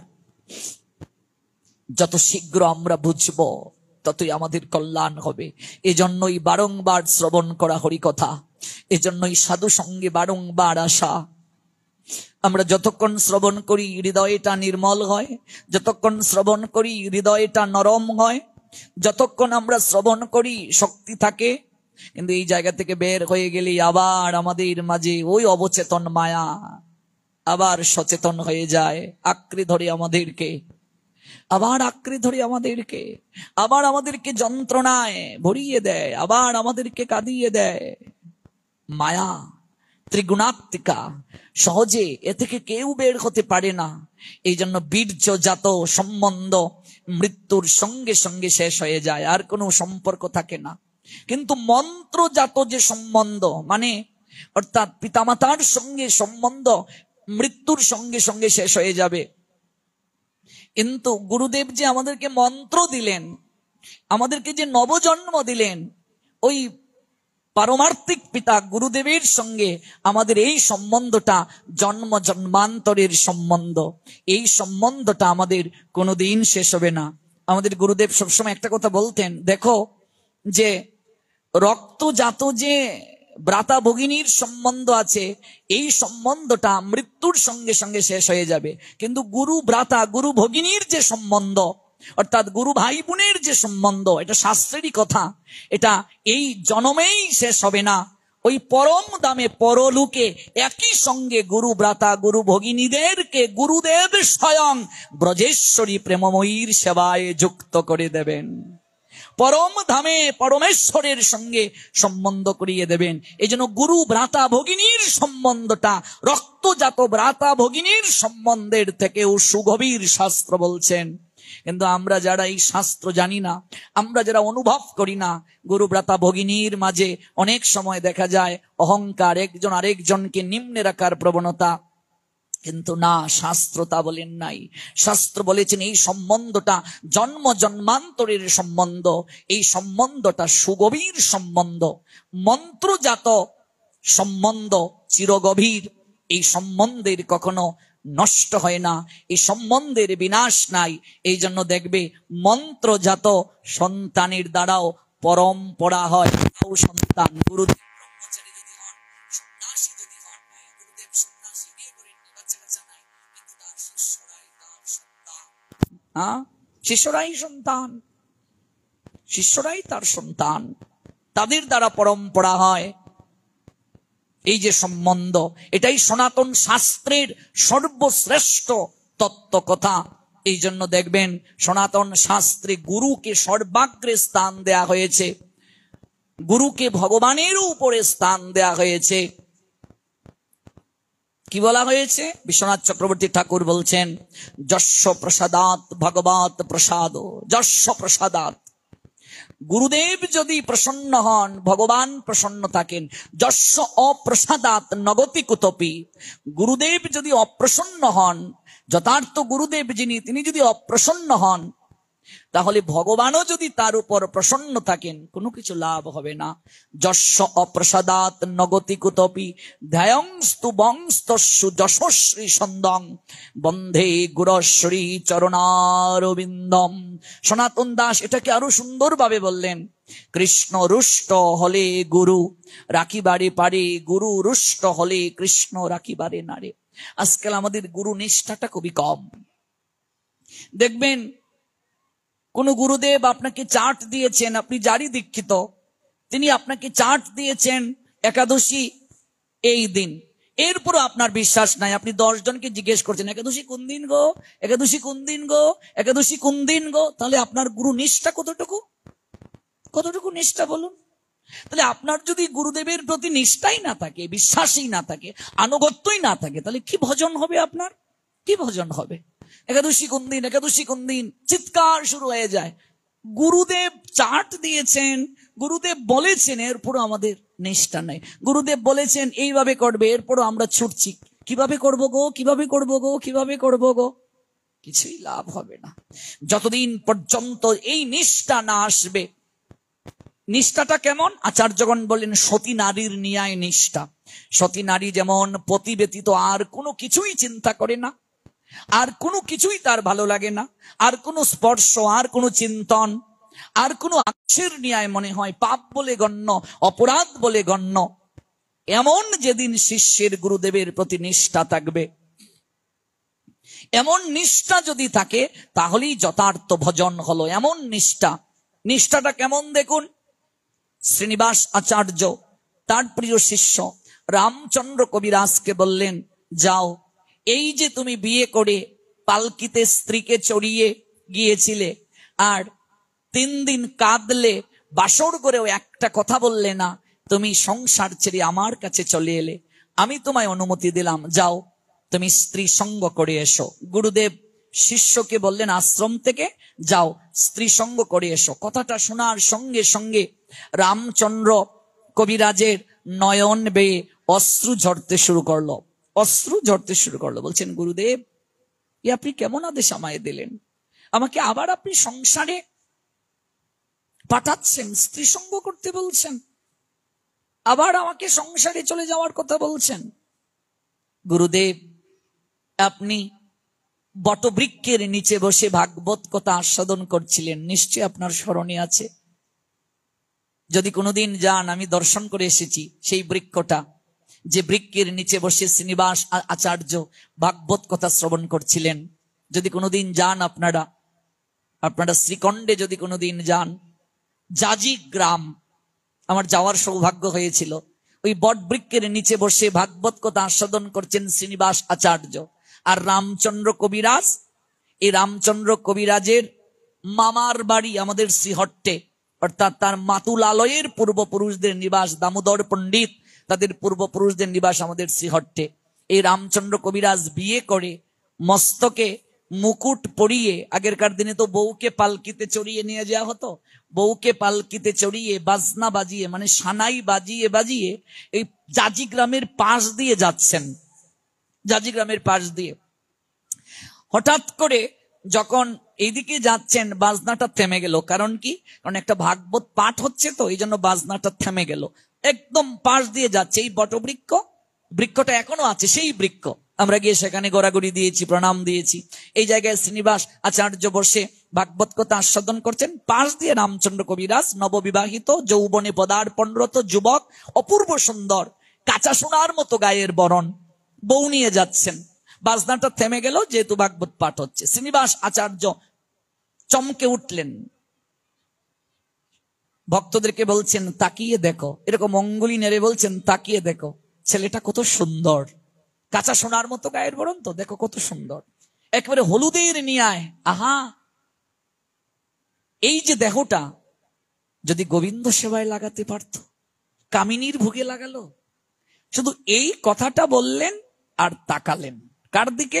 রামচন্দ্র কবিরাজের দিকে।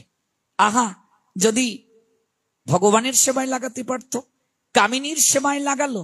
এই কথা বলে কিছুটা সময় তিনি রামচন্দ্র কবিরাজের দিকে তাকিয়ে থাকলেন। আর এই কথাটা রামচন্দ্র কবিরাজের কানে গিয়ে পৌঁছলো, বাজনা যেহেতু বন্ধ, কথাটা কানে গিয়ে পৌঁছলো। কেমন জানি তিনি হয়ে গেলেন। এত হাসি খুশি, বিয়ে করে বউ নিয়ে যাচ্ছেন, বাড়িতে গেলেন মন মরা, কথা বলছেন না, বাসর করেও কথা বললেন না। সারাটা রাত চলে গেল। প্রভাত সময় স্ত্রী তাকে বলছেন, ওগো কি হয়েছে তোমার? আমাকে কি তোমার পছন্দ হয় নাই? সারা রাতের মাঝে একটা কথাও তুমি আমার সঙ্গে বলো নাই। তুমি কত আগ্রহ সহকারে আমায় বিয়ে করলে, কত আনন্দ দেখলাম। ওই সপ্ত প্রদক্ষিণের সময় মনে হলো আমাকে পেয়ে তুমি যেন চিরসুখী। তোমার মুখের মাঝে এরকম একটা আনন্দের রেখা আমি প্রস্ফুটিত ফুটে উঠতে আমি দেখেছি। তুমি আমার সাথে একটা কথাও বললে না, সারা রাত কেটে গেল। ভোরবেলা স্ত্রীর এই কথায় রামচন্দ্র কবিরাজের চোখ বেয়ে চড়চড় করে জল পড়ছে। ওগো, আমি কি তোমার দুঃখের কারণ? একটিবার বলো, তাহলে আমি গঙ্গায় ডুবে মরব। আমি তোমাকে বিরক্ত করব না। তোমার কি অন্য কারো পছন্দ আছে? তুমি আমার দিকে তাকাচ্ছ না, কথাও বললে না। রামচন্দ্র কবিরাজ কাঁদছেন। বলো না, তোমার চোখে জল কেন? আমি তোমার সহধর্মিনী, স্বধর্মে আমি তোমাকে সহায়তা করব। ধর্ম প্রতিপালনে আমি অর্ধেক অঙ্গের অধিকারিনী, তোমার অর্ধাঙ্গিনী আমি। আমাকে বলবে না তো কাকে বলবে? বললেন, দেখো আমি সব কথা তোমায় কি করে বলবো? আমি তো এমন ছিলাম না। ওই তোমায় পালকিতে করে যখন আমি জাজি গ্রামের পাশ দিয়ে যাচ্ছি, ওই বটবৃক্ষের নিচে বসা এক সাধুকে আমি দেখেছি। তিনি ভাগবত কথা আস্বাদন করছেন। তিনি আমার দিকে যখন তাকালেন, আমি তখন থেকে কেমন জানি হয়ে গেলাম। দেখুন, সাধুর দৃষ্টির ক্ষমতা। দর্শনে পবিত্র করো এই তোমার গুণ। যে সাধু দর্শনে আমরা এত ছুটে যাই কেন? সাধু দর্শনে আমরা এত বেকুল কেন হই? সাধুর দর্শনের শক্তি দেখুন। সাধু যদি কাউকে কৃপা দৃষ্টি দেন, তার শক্তিটা কেমন দেখুন। আমি কেমন হয়ে গেলাম, উনি আমার দিকে তাকিয়ে রইলেন, আমি কেমন হয়ে গেলাম। একটা কথা আমার কানে বারবার বাসছে, আহা এত সুন্দর ছেলে, কাঁচা সোনার মতো, দেখো হলুদের নিয়ায় গাত্রবর্ণ, কাঁচা সোনার মতো গাত্রবর্ণ।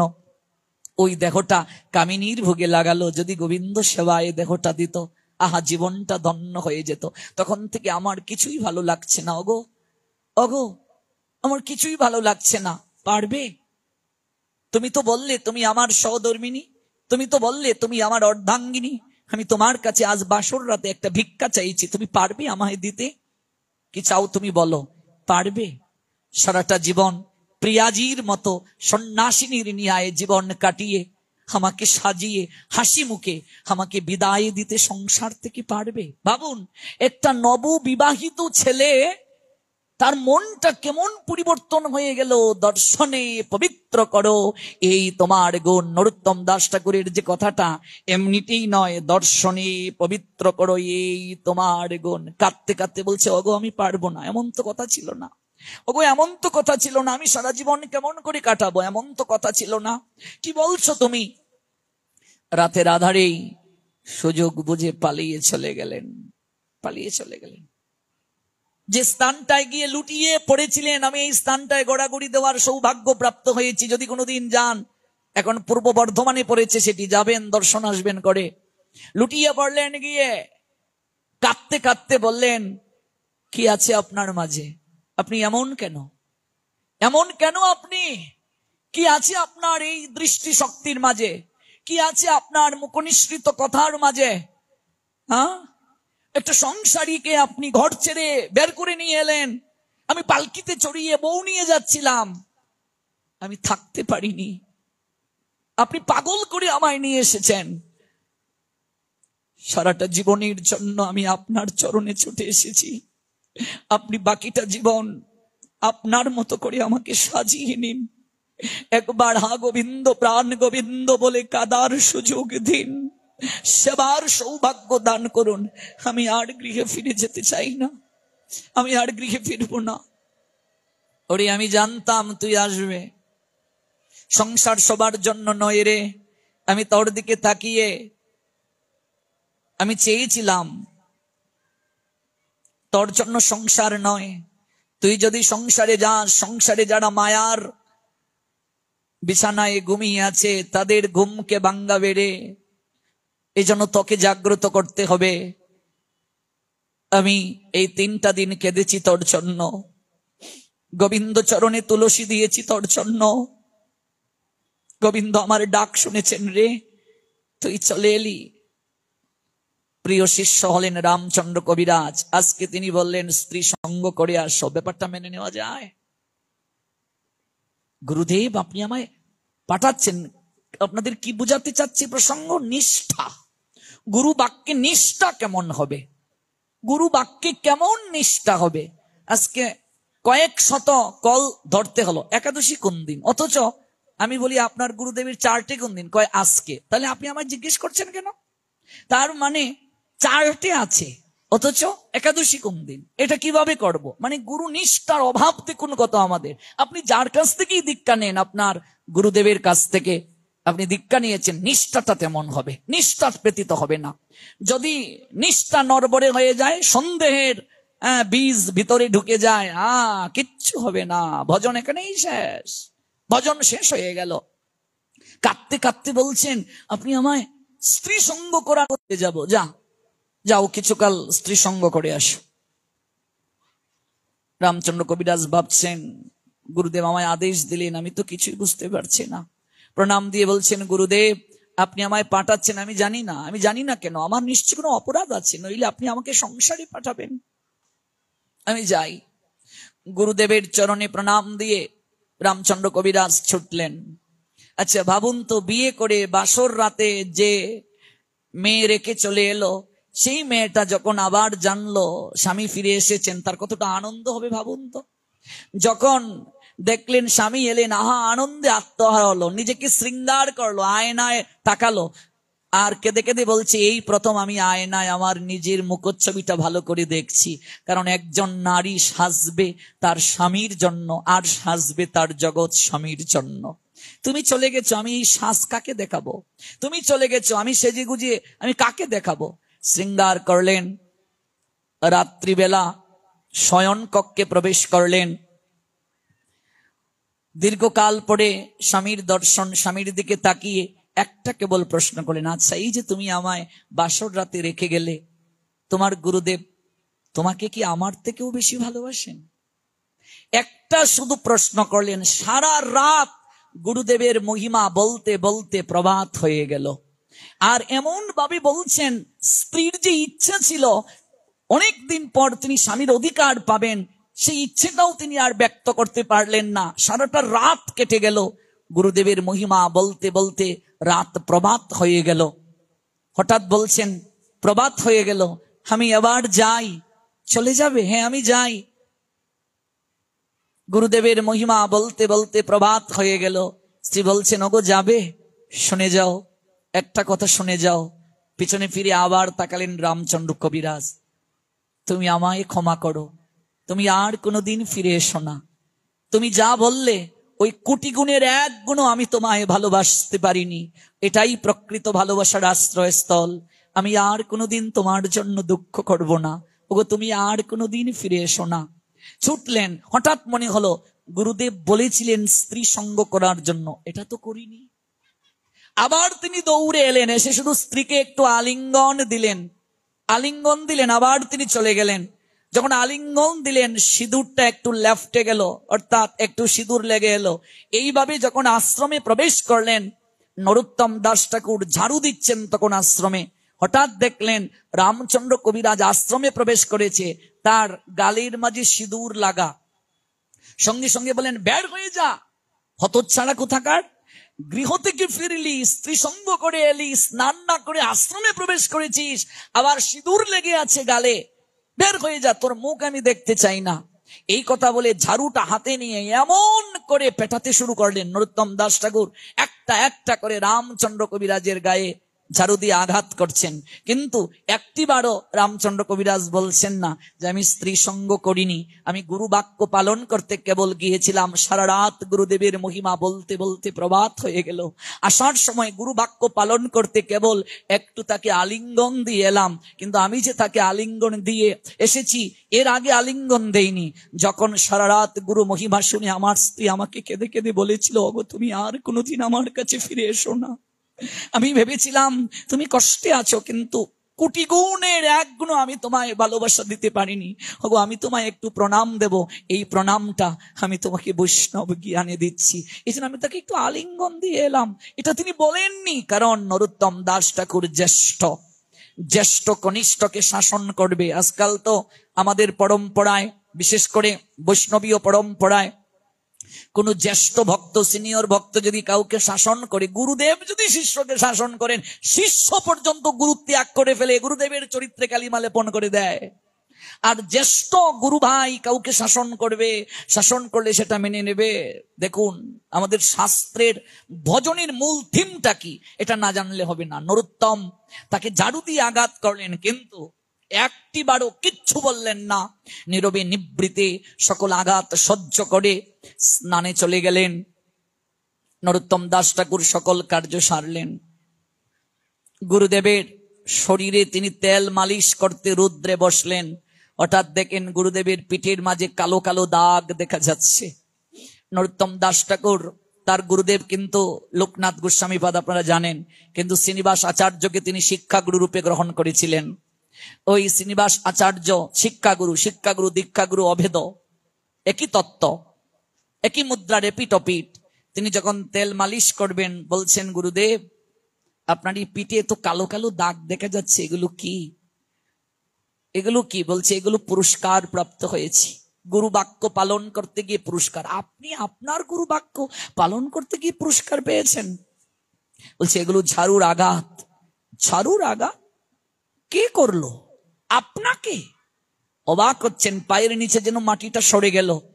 বলছেন, গুরু বাক্য পালন করতে, স্ত্রী সঙ্গ করতে গিয়েছিলাম, এই জন্য পুরস্কার পেয়েছি।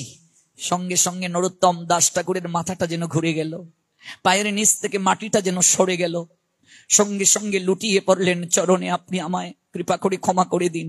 আমি তো রামচন্দ্রের গায়ে ঝাড়ু দিয়ে আঘাত করেছি, কিন্তু গুরু এবং শিষ্য সম্পর্ক যে এত গভীর, গুরু শিষ্যের যদি সম্বন্ধ হয়, একই আত্মা, দুটি দেহ যে হয়, একজনের অনুভব আরেকজনের চিত্তে আসে, এটি তো আমি অনুভব করতে পারিনি, আমি জানতে পারিনি। আমি এই হাত আর রাখবো না, এই হাত আমি পুড়িয়ে দেব। নরোত্তম দাস ঠাকুর তাই রান্না হচ্ছে রসুইখানায়, যেখানে আগুন জ্বলছে, এই জায়গায় গেলেন হাতটা ঢুকিয়ে দিতে। পিছন থেকে শ্রীনিবাস আচার্য ডেকে বললেন, দিনে দিলে ঝাড়ুর বাড়ি, ঝাড়ু দিয়ে আঘাত করলে, এবার এই রাতে হাতটা পুড়িয়ে দিতে চাচ্ছিস, তুই কি আমার হাতটাই পুড়াইতে চাস? আমার হাতটাই পুড়াতে চাস? নরোত্তম দাস ঠাকুর এসে লুটিয়ে পড়লেন। কাঁদতে কাঁদতে বলেন, আপনি আমায় কৃপা করে ক্ষমা করে দিন। নিষ্ঠা দেখুন। ওই রামচন্দ্র কবিরাজকে একদিন শ্রীবাস আচার্য বললেন, রামচন্দ্র দেখো তো কি? বলছেন, গুরুদেব এটা তো দড়ি। গুরুদেব বললেন, দড়ি নয়, এটা সর্প, আমি সর্প দেখছি, এটি সর্প। সঙ্গে সঙ্গে রামচন্দ্র কবিরাজ চোখটা বন্ধ করে আবার খুললেন, বললেন, গুরুদেব আমি সর্পই দেখতে পাচ্ছি। নিষ্ঠা দেখুন। এই যে নিষ্ঠা, এই নিষ্ঠা যেদিন আসবে ভজন হয়ে গেল, ভজন হয়ে গেল। আর সম্বন্ধটা অন্তরের সঙ্গে অন্তরের সম্বন্ধ।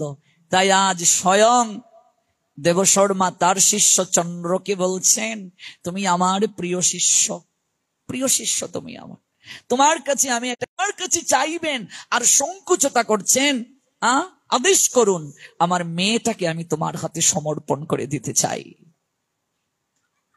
চন্দ্র বললেন, সে তো আমার পরম সৌভাগ্য।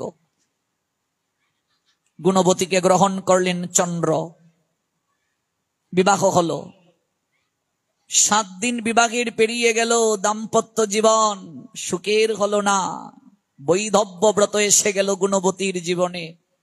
পিতা এবং স্বামী দুজনেই গিয়েছিলেন কাষ্ঠ সংগ্রহ করতে যজ্ঞের জন্য হিমালয়ে। সেখানে হৃদয় ভক্তি নামক এক রাক্ষস তাদেরকে বধ করলো। 7 দিনেই বৈধব্য ব্রত পালন করলো মেয়েটা। পদ্ম পুরাণের লীলা, উত্তরখণ্ড, অধ্যায় 88-89। ভাবুন, অনুভব করুন। জীবনে আর কেউ রইল না তার। শৈশবে মা মারা গেল। এবার বাবা অবলম্বন ছিলেন, বাবা স্বামী দিলেন, স্বামী উপহার স্বরূপ দিলেন, স্বামীও গেল, বাবাও গেল। তাই তিনি নিজেই অন্ত্যেষ্টিক্রিয়া করলেন, অগ্নি দিলেন মুখে, শ্রাদ্ধ আদি করলেন। আর কাঁদতে কাঁদতে লুটিয়ে পড়লেন, এই জীবন আমি আর রাখবো না, কার জন্য বেঁচে থাকবো? আমার জীবনে আর কেউ রইল না, আমার আর বাঁচার অধিকার নাই। সকল কার্য সমাপন করে তিনি আহার করবেন না, এই দেহটা নিপাত করে দেবেন। 3 দিন না খেয়ে আছেন। আচ্ছা, 3 দিন না খেয়ে থাকলে নিশ্চয়ই বুঝতে পেরেছেন শরীরটা কেমন হবে, দুর্বল হয়ে গেছে। দরজা লাগিয়ে রইলেন। প্রসঙ্গ কি? মধুর রসের সম্বন্ধ। মনে আছে তো? যেখান থেকে এত দূর গেলাম, আমি যেখান থেকে শুরু করব আমি আবার সেখানেই ফিরবো। মধুর রসের সম্বন্ধ, যে ভগবান আমার পতি, এটি হলো শ্রেষ্ঠ সম্বন্ধ। সম্বন্ধ করিয়া ভজে কৃষ্ণ তারে নাহি তেজে, বাকি সব মরে অকারণ। ব্রজ গোপিকারা যে সম্বন্ধ করেছিলেন মধুর রসের সম্বন্ধ, অর্থাৎ ভগবান আমার পতি। দরজা বন্ধ করে 3 দিন আছেন। একজন সাধু দরজায় এসে আঘাত করলেন ভিক্ষা নেয়ার জন্য। ঘরে কেউ আছো? 1 মুষ্টি ভিক্ষা দাও। গুণবতী ভাবলেন, কে ডাকছে? কাঙ্গালিনীর কুটিরে আবার কে এলো ভিক্ষা নেয়ার জন্য? দরজাটা খুলে দেখলেন এক সর্বত্যাগী সাধু, শুভ্রবসন। আহা, এই কি! প্রণাম দিলেন। মারে, মা একটু ভিক্ষা দেবে? এত রুগ্ন কেন শরীর মা? মনে হচ্ছে কতকাল আহার করিস না, দুর্বল। এত দুঃখ কেন তোর? কাঁদছিস কেন? কেউ এতদিন পর তাকে সান্ত্বনা দিচ্ছে। কান্নাটা যেন আরো বেড়ে গেল। কাঁদতে কাঁদতে সাধুর চরণে লুটিয়ে পড়লেন। বাবা, আমি কাঙ্গালিনী, আমি হতভাগিনী, আমার জীবনে কেউ নাই, কেউ নাই। এই তো আমার স্বামী দেহ রাখলেন, আমার পিতা দেহ রাখলেন, একই সঙ্গে বধ হলো। মাত্র 7 দিনের দাম্পত্য জীবন। শৈশবে মাকে হারিয়েছি। এই জীবন সংসারে আমি আর থাকতে চাই না। জীবন আমার কাছে মূল্যহীন। মা, বাবা, স্বামী চলে গিয়েছে বলে জীবন মূল্যহীন ভাবছিস? মারে, দুর্লভ মনুষ্য জনম, হরিভজনের জন্য এই জীবন প্রাপ্তি। আর এই জীবনটাকে তুই অবহেলায় কাটিয়ে দেবে, এই জীবনটাকে ভজন ব্যতীত কাটিয়ে দেবে? তা হয় না মা, তা হয় না। ওরে, দুর্লভ মনুষ্য জীবন আত্মহত্যার মাধ্যমে কাটিয়ে দেবে। ওরে, আত্মহত্যা দ্বারা কখনো ঈশ্বর প্রাপ্তি হয় না। আত্মহত্যায় সেই ব্যক্তির আত্মা কোথাও স্থান পায় না। দেহ নিপাত করলে, দেহ ত্যাগ করলে যদি ঈশ্বর প্রাপ্তি হতো, এই জগৎ সংসারে সবাই ঈশ্বরের নাম নিয়ে দেহ রক্ষা করত, দেহ ত্যাগ করত না। ভজন দ্বারাই কেবল মাত্র ব্রজেশ্বরকে পাওয়া যায়। ভজন দ্বারাই কেবল ভগবানকে বশীভূত করা যায়, আর কোনো কিছু দ্বারা ভগবানকে বশীভূত করা যায় না। মারে, তোর স্মৃতির সিঁদুর মুছে গেছে, তুই স্বামী হারা হলি। মা, তুই আজ থেকে এমন একজনকে আমি সন্ধান দেব, তুই স্বামী রূপে গ্রহণ কর। কোনোদিন তোর জীবনে আর বৈধব্য ব্রত আসবে না, কোনোদিন তোর জীবনে আর কোনো দুঃখ আসবে না, কোনোদিন তোর জীবনে আর যন্ত্রণা আসবে না। মারে, সামনেই কার্তিক মাস, এই তো আর কয়েকদিন বাকি। তুই এই মাসে ব্রত অবলম্বন কর, ভগবান শ্রী হরির প্রীতি সাধনের জন্য তুই ব্রত কর। ভোরবেলা তুই স্নান করবি, প্রদীপ প্রজ্বলন করবি তার উদ্দেশ্যে, তাকে প্রতিজ্ঞান করে সেবা করবি 1 মাস। এই ব্রতে এত কৃপা, এই কার্তিক মাসে মানুষ যে বাসনা নিয়ে ব্রত সম্পাদন করে, ভগবানের অর্চন করে, ভগবানের কাছে প্রার্থনা করে, ভগবানের কাছে আহাজারি নিবেদন করে, তার সেই প্রার্থনা পূরণ হয়, তার সেই লালসা চরিতার্থ অর্পণ করবি। আপনারা নিশ্চয়ই জানেন, না জেনে থাকলে জেনে যান, এই কার্তিক মাসেই তুলসীর বিবাহ হয়েছিল। তুলসীর বিবাহ কার্তিক মাসে হয়েছিল। কার্তিক সর্বদিক থেকে শ্রেষ্ঠ। যত লীলা, প্রায় অধিকাংশ লীলা এই কার্তিক মাসে সম্পাদিত।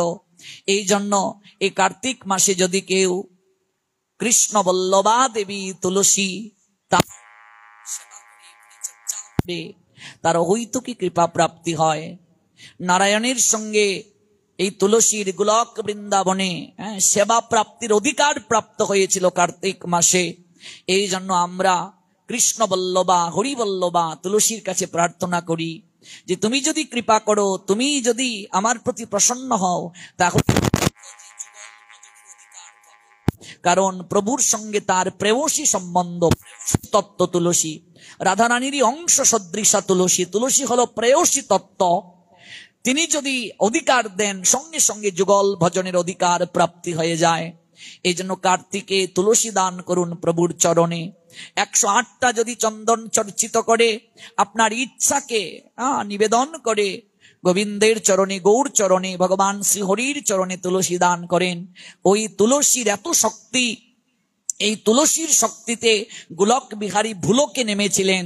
অদ্বৈত আচার্য সমগ্র শাস্ত্র পড়ে একটা মন্ত্র খুঁজছিলেন, যে মন্ত্র দ্বারা, যে ভজন পদ্ধতি দ্বারা ভগবানকে বশ করা যায়। গৌতমীয় তন্ত্রে তিনি একটা মন্ত্র পেলেন, সেই মন্ত্রটা হরিভক্তি বিলাসে আছে। তুলসী দল মাত্রেন জলস্য চুলুকেনবা বিক্রিণীতে সমাত্মন ভক্তেব্য ভক্ত বৎসল। এটা নারদ বলেছিলেন এই মন্ত্রটা। অর্থাৎ এই মন্ত্রের বাংলা হলো 1 গণ্ডূষ জল, মানে চুলকে জলের মাঝে ভেজালে যতটুকু জল চুলের মাঝে লেগে থাকে, ঠিক ততটা জল যদি তুলসীর সঙ্গে কেউ গোবিন্দ চরণে অর্পণ করে বিক্রিণীতে সমাত্মন, নারদ বলছেন ভগবানকে যদি ওই তুলসী কেউ দান করে, ভগবান বলছেন, নারদের মাধ্যমে আমরা ভগবানের কথা জানছি, কারণ ভগবান সরাসরি বলতে পারতেন, তাহলে নারদকে দিয়ে বলাচ্ছেন কেন? ভগবান বলছেন, আমি অনেক সময় অনেক কথা বলে এক ভক্তকে কথা দিয়ে আরেক ভক্তের কারণে কথা রাখতে পারি না, কিন্তু আমার ভক্ত যদি আমার হয়ে জগতে কোনো কথা দেয়, তাহলে আমি সেই কথাকে অবশ্যই রক্ষা করি, সম্পাদন করি। তাই নারদের মাধ্যমে আমরা জানলাম তুলসী দল মাত্রে না জলস্য চলু কেন বা বিক্রিণীতে সমাত্মন ভক্তেব্য ভক্ত বৎসল। 1 গণ্ডূষ জল আর যদি 1টি তুলসী পত্র কেউ গোবিন্দ চরণে অর্পণ করে, গোবিন্দ বললেন বিক্রিণীতে সমাত্মন, গোবিন্দ বললেন আমি সেই ভক্তের কাছে নিজেকে বিক্রি করে দেই। আমি তাকে উপহার কি দেব খুঁজে পাই না। জল তুলসীর সম। কবিরাজ গোস্বামী পাদ চৈতন্য চরিতামৃতে বললেন, ঘরে কিছু নাহি ধন, ওই তুলসী আর জলের সম পরিমাণ আমি কি দেব প্রতিদান? আমি খুঁজে কিছু না পেয়ে তব আত্মা বেচে করি ঋণের শোধন। আমি সেই ভক্তের কাছে ঋণী হয়ে প্রতিদান দেওয়ার জন্য আমি ভগবান সেই ভক্তের কাছে জনমের তরে নিজেকে বিক্রি করে দেই, জনমের তরে নিজেকে উৎসর্গ করে দেই। তাই 108 যদি আপনারা গোবিন্দকে অর্পণ করে তাহলে নিতে সমাত্মন বক্তব্য ভক্ত বৎসল। আমরা 10:45 শেষ করবো, আর 5 মিনিট আছে, কমিটি আমাদেরকে নির্ধারণ করে দিয়েছেন সময়। এজন্য আমরা যদি একটু শীঘ্র করি আসি, তাহলে আমরা আর একটু দীর্ঘ সময় শ্রবণ করতে পারবো। বক্তব্য ভক্ত বৎসল অর্থাৎ ভগবান সেই ভক্তের কাছে নিজেকে বিক্রি করে দেন। এই জন্য কার্তিক মাসে চন্দন চর্চিত করে গোবিন্দ চরণে তুলসী অর্পণ করুন, এটি সর্বশ্রেষ্ঠ কৃপা সহায়তা করে। ওই সাধু বলছেন, মারে তুই তুলসী পত্র অর্পণ করবি, আর তুই বিষ্ণুকে প্রতিজ্ঞান করবি, প্রতিজ্ঞানে সেবা করবি 1 মাস, তাহলে তোর এই দুঃখ দূর হবে। সেদিন থেকেই গুণবতী ব্রতের জন্য নিয়ম নিলেন। 1টা মাস তিনি ব্রত করলেন। 29 দিন পর্যন্ত তিনি প্রাতকালে স্নান করলেন ব্রাহ্ম মুহূর্তে। যেদিন ব্রত সমাপন হবে এর আগের দিন রাতে তিনি পীড়িত হলেন, অসুস্থ হলেন, উঠতে পারছেন না, কনকনে ঠান্ডা। হিমালয়ের এখানে ঠান্ডা কেমন বুঝতেই পারছেন। আমরা যে গল্পটা বলছি লীলা, এটি তো কিচ্ছা কাহিনী নয়, এটি বাস্তব গল্প, শাস্ত্রের কথা। এত ঠান্ডা, তিনি উঠতে পারছেন না, ভাবছেন আর 1টা দিনের জন্য আমার ব্রত সম্পূর্ণ হবে না। আমি 29 দিন স্নান করলাম, 1টা দিন আমি স্নান করতে যদি না পারি আমি মেনে নিতে পারবো না, আমার ব্রতটা অসম্পূর্ণ থেকে যাবে। তাই তিনি কি করলেন, খুব কষ্ট করে স্নানের জন্য বের হলেন। জলে ডুব দিয়ে বারুণ স্নান করে তীরে যখন দাঁড়ালেন, আর দণ্ডায়মান থাকতে পারছেন না, কাঁপতে কাঁপতে তার শরীরটা গঙ্গার তীরে পড়ে গেল। চোখটা অন্ধকার হয়ে এলো, চারিদিক অন্ধকারাচ্ছন্ন হয়ে আসছে। হঠাৎ গুণবতী দেখছেন স্বয়ং বৈকুণ্ঠ থেকে একটা পুষ্পরথ এসে তার সামনে দাঁড়ালো। বিষ্ণু দূতগণ এসে তাকে প্রণাম দিয়ে বলছে, দেবী, এই কার্তিক মাসে তুমি প্রতিদিন স্নান করেছো প্রাতকালে। এই মাসে যদি কেউ প্রাতকালে সূর্য উদয়ের আগে স্নান করে, এই জড়দেহ তাকে আর ধারণ করতে হয় না। ওই জড়দেহের কুলস ত্যাগ করে তাকে চিন্ময় দেহ ধারণ করে চিন্ময় দামে গমনের সৌভাগ্যবান সৌভাগ্যবতী হতে হয়। হে দেবী, তুমি আর এই জড়দেহ ধারণ করে থাকবে না, আমরা তোমাকে চিন্ময় দামে নিয়ে যাওয়ার জন্য এসেছি। এই বলে বিষ্ণু দূতেরা তাকে প্রণাম দিলেন। প্রণাম দিয়ে 4 বার পরিক্রমা করলেন, সম্মানের সঙ্গে পুষ্পরতে তুললেন, আর চামর দুলাতে দুলাতে হরিগুণগান করে বৈকুণ্ঠে নিয়ে গেলেন। জড়দেহটা পড়ে রইল তীরে, চামর দুলাতে দুলাতে বৈকুণ্ঠে নিয়ে গেলেন। সেখানে ভগবান শ্রীহরির সঙ্গে সাক্ষাৎকার হলো, ভক্ত ভগবানের মিলন হলো। প্রভু তখন বললেন, হে গুণবতী, তুমি স্বামী হারা হয়ে কেঁদেছিলে, 7 দিন দাম্পত্য জীবন প্রাপ্ত হয়েছিলে, আর তুমি কেঁদেছিলে তোমার জীবন মূল্যহীন। তুমি আমাকে 1 মাস ব্রত করে প্রতিজ্ঞান করেছ, প্রতিরূপে তুমি আমার আরাধনা করেছ। তাই এই জড় দেহ ত্যাগ করে তুমি চিন্ময় দেহে এলে, কিন্তু আমাকে প্রতিরূপে প্রাপ্তির যে তুমি বাসনা নিবেদন করলে তা তো তোমার পূরণ হয় নাই। আমি যখন দাপরে পূর্ণ ভগবান কৃষ্ণ রূপে লীলা বিলাস করতে যাব, আমি তখন তোমার ইচ্ছে পূরণ করব। তুমি আমার মহীয়সী হবে, আমার প্রেয়সী হবে, তুমি আমার স্ত্রী হবে।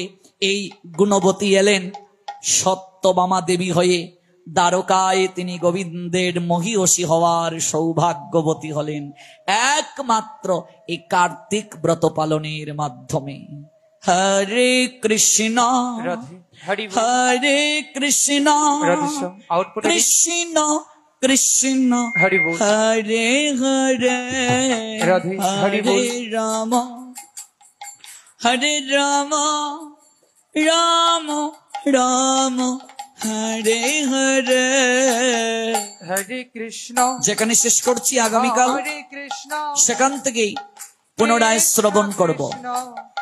হরে হরে হরে রাম হরি বল হরে রাম রাম রাম হরে হরে। ভিডিওটি আপনার ভালো লাগলে লাইক, কমেন্ট এবং সাবস্ক্রাইব করুন।